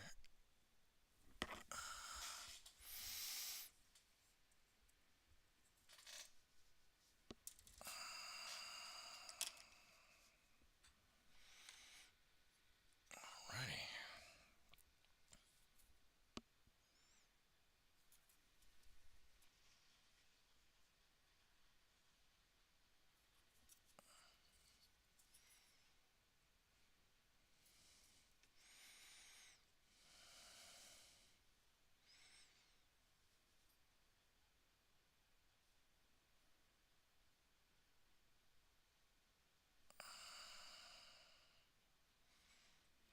There's that.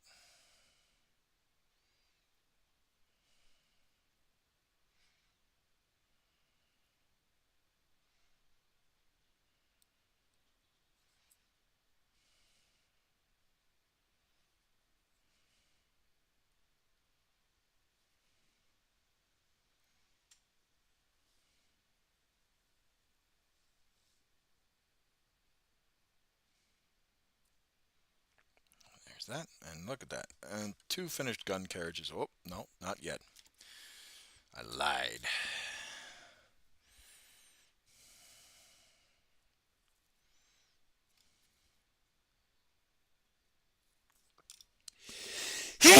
Oh, my lord.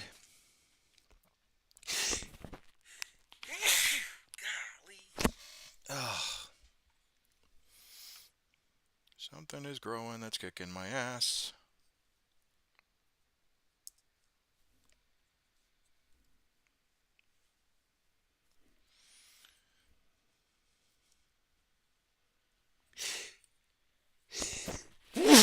Oh, I swear, I really do not have allergies, and I just don't know what is absolutely beating the ever living tar out of my sinuses.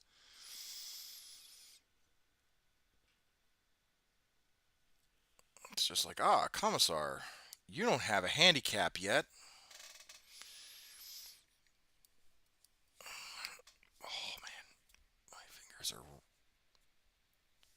locking up.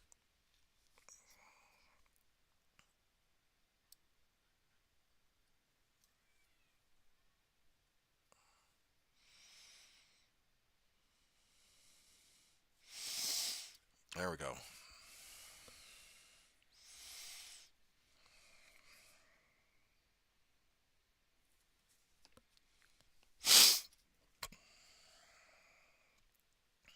And there we go.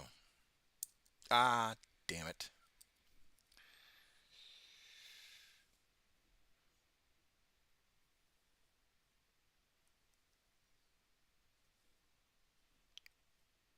All right, good. All right, two finished gun carriages for the most part.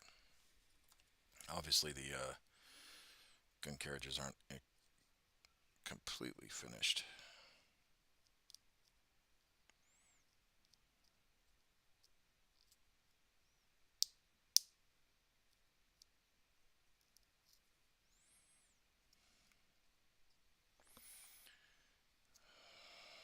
But we got a majority of them done, which is what I wanted. My hand is locking up. I don't like that.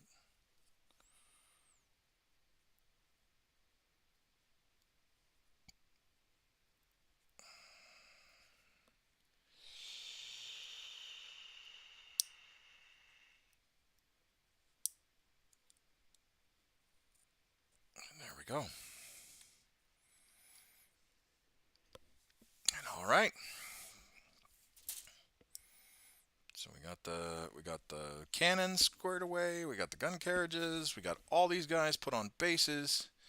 We were gonna base the command squad, right? But there's a concern that I'm gonna put them on the wrong bases for the models that um, I'm planning on using them for, which is the Krieg command squad. The Krieg command squad reads as follows for the base sizes. Um,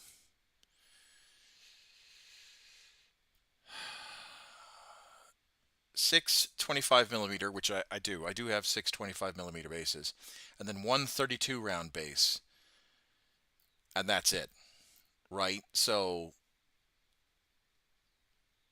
but the Cadian command squad, which is the base models that I'm basing them off of, is 5 28.5 millimeter bases.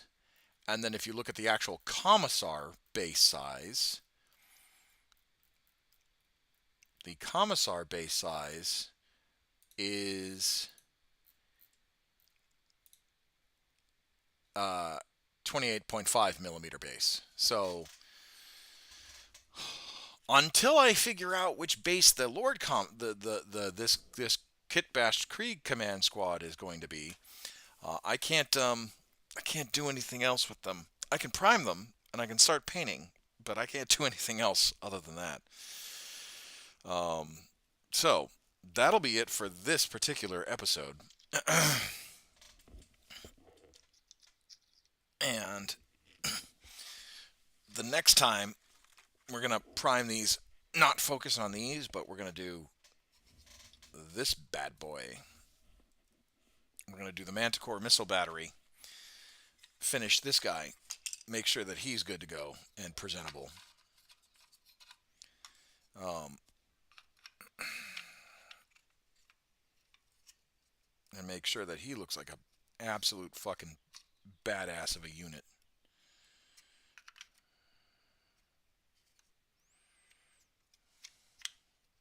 So make the Manticore, finish the Manticore missile battery off, and then make sure that that's done. Excuse me. And then once that's done, we'll work on obviously the last of the Sentinels from this box, and then we're pretty much done. Um, and then once that's taken care of, it's gonna be pretty damn cool. Pretty damn cool.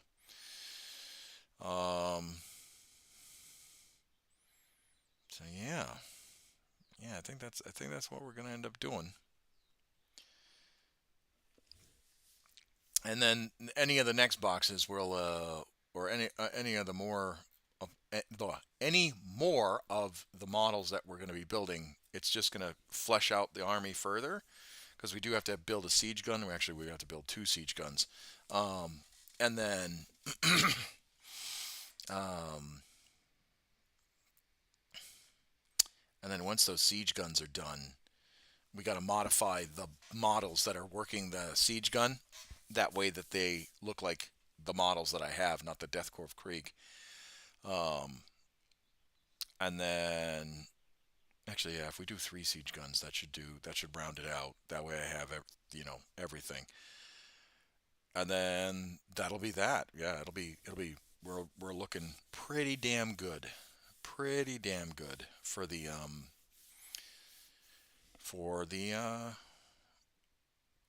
army. But yeah, so we're gonna end it here. I'm gonna get some rest, and I hope everyone has enjoyed this particular episode. If you like what you see, make sure to like, comment, subscribe, join my Facebook, YouTube, Twitch, Twitter, and all. I'm on Blue Sky. I'm on Instagram, all that stuff. I'll be taking pictures of like the progress. Um, so we're slowly chipping away at my massive pile of opportunity. And by the time I'm done, we'll have a sizable Imperial Guard regiment um, that will be all painted, all done, all based. Well, maybe not based. I probably won't base them just because I don't like different colors on the stuff. But maybe I will.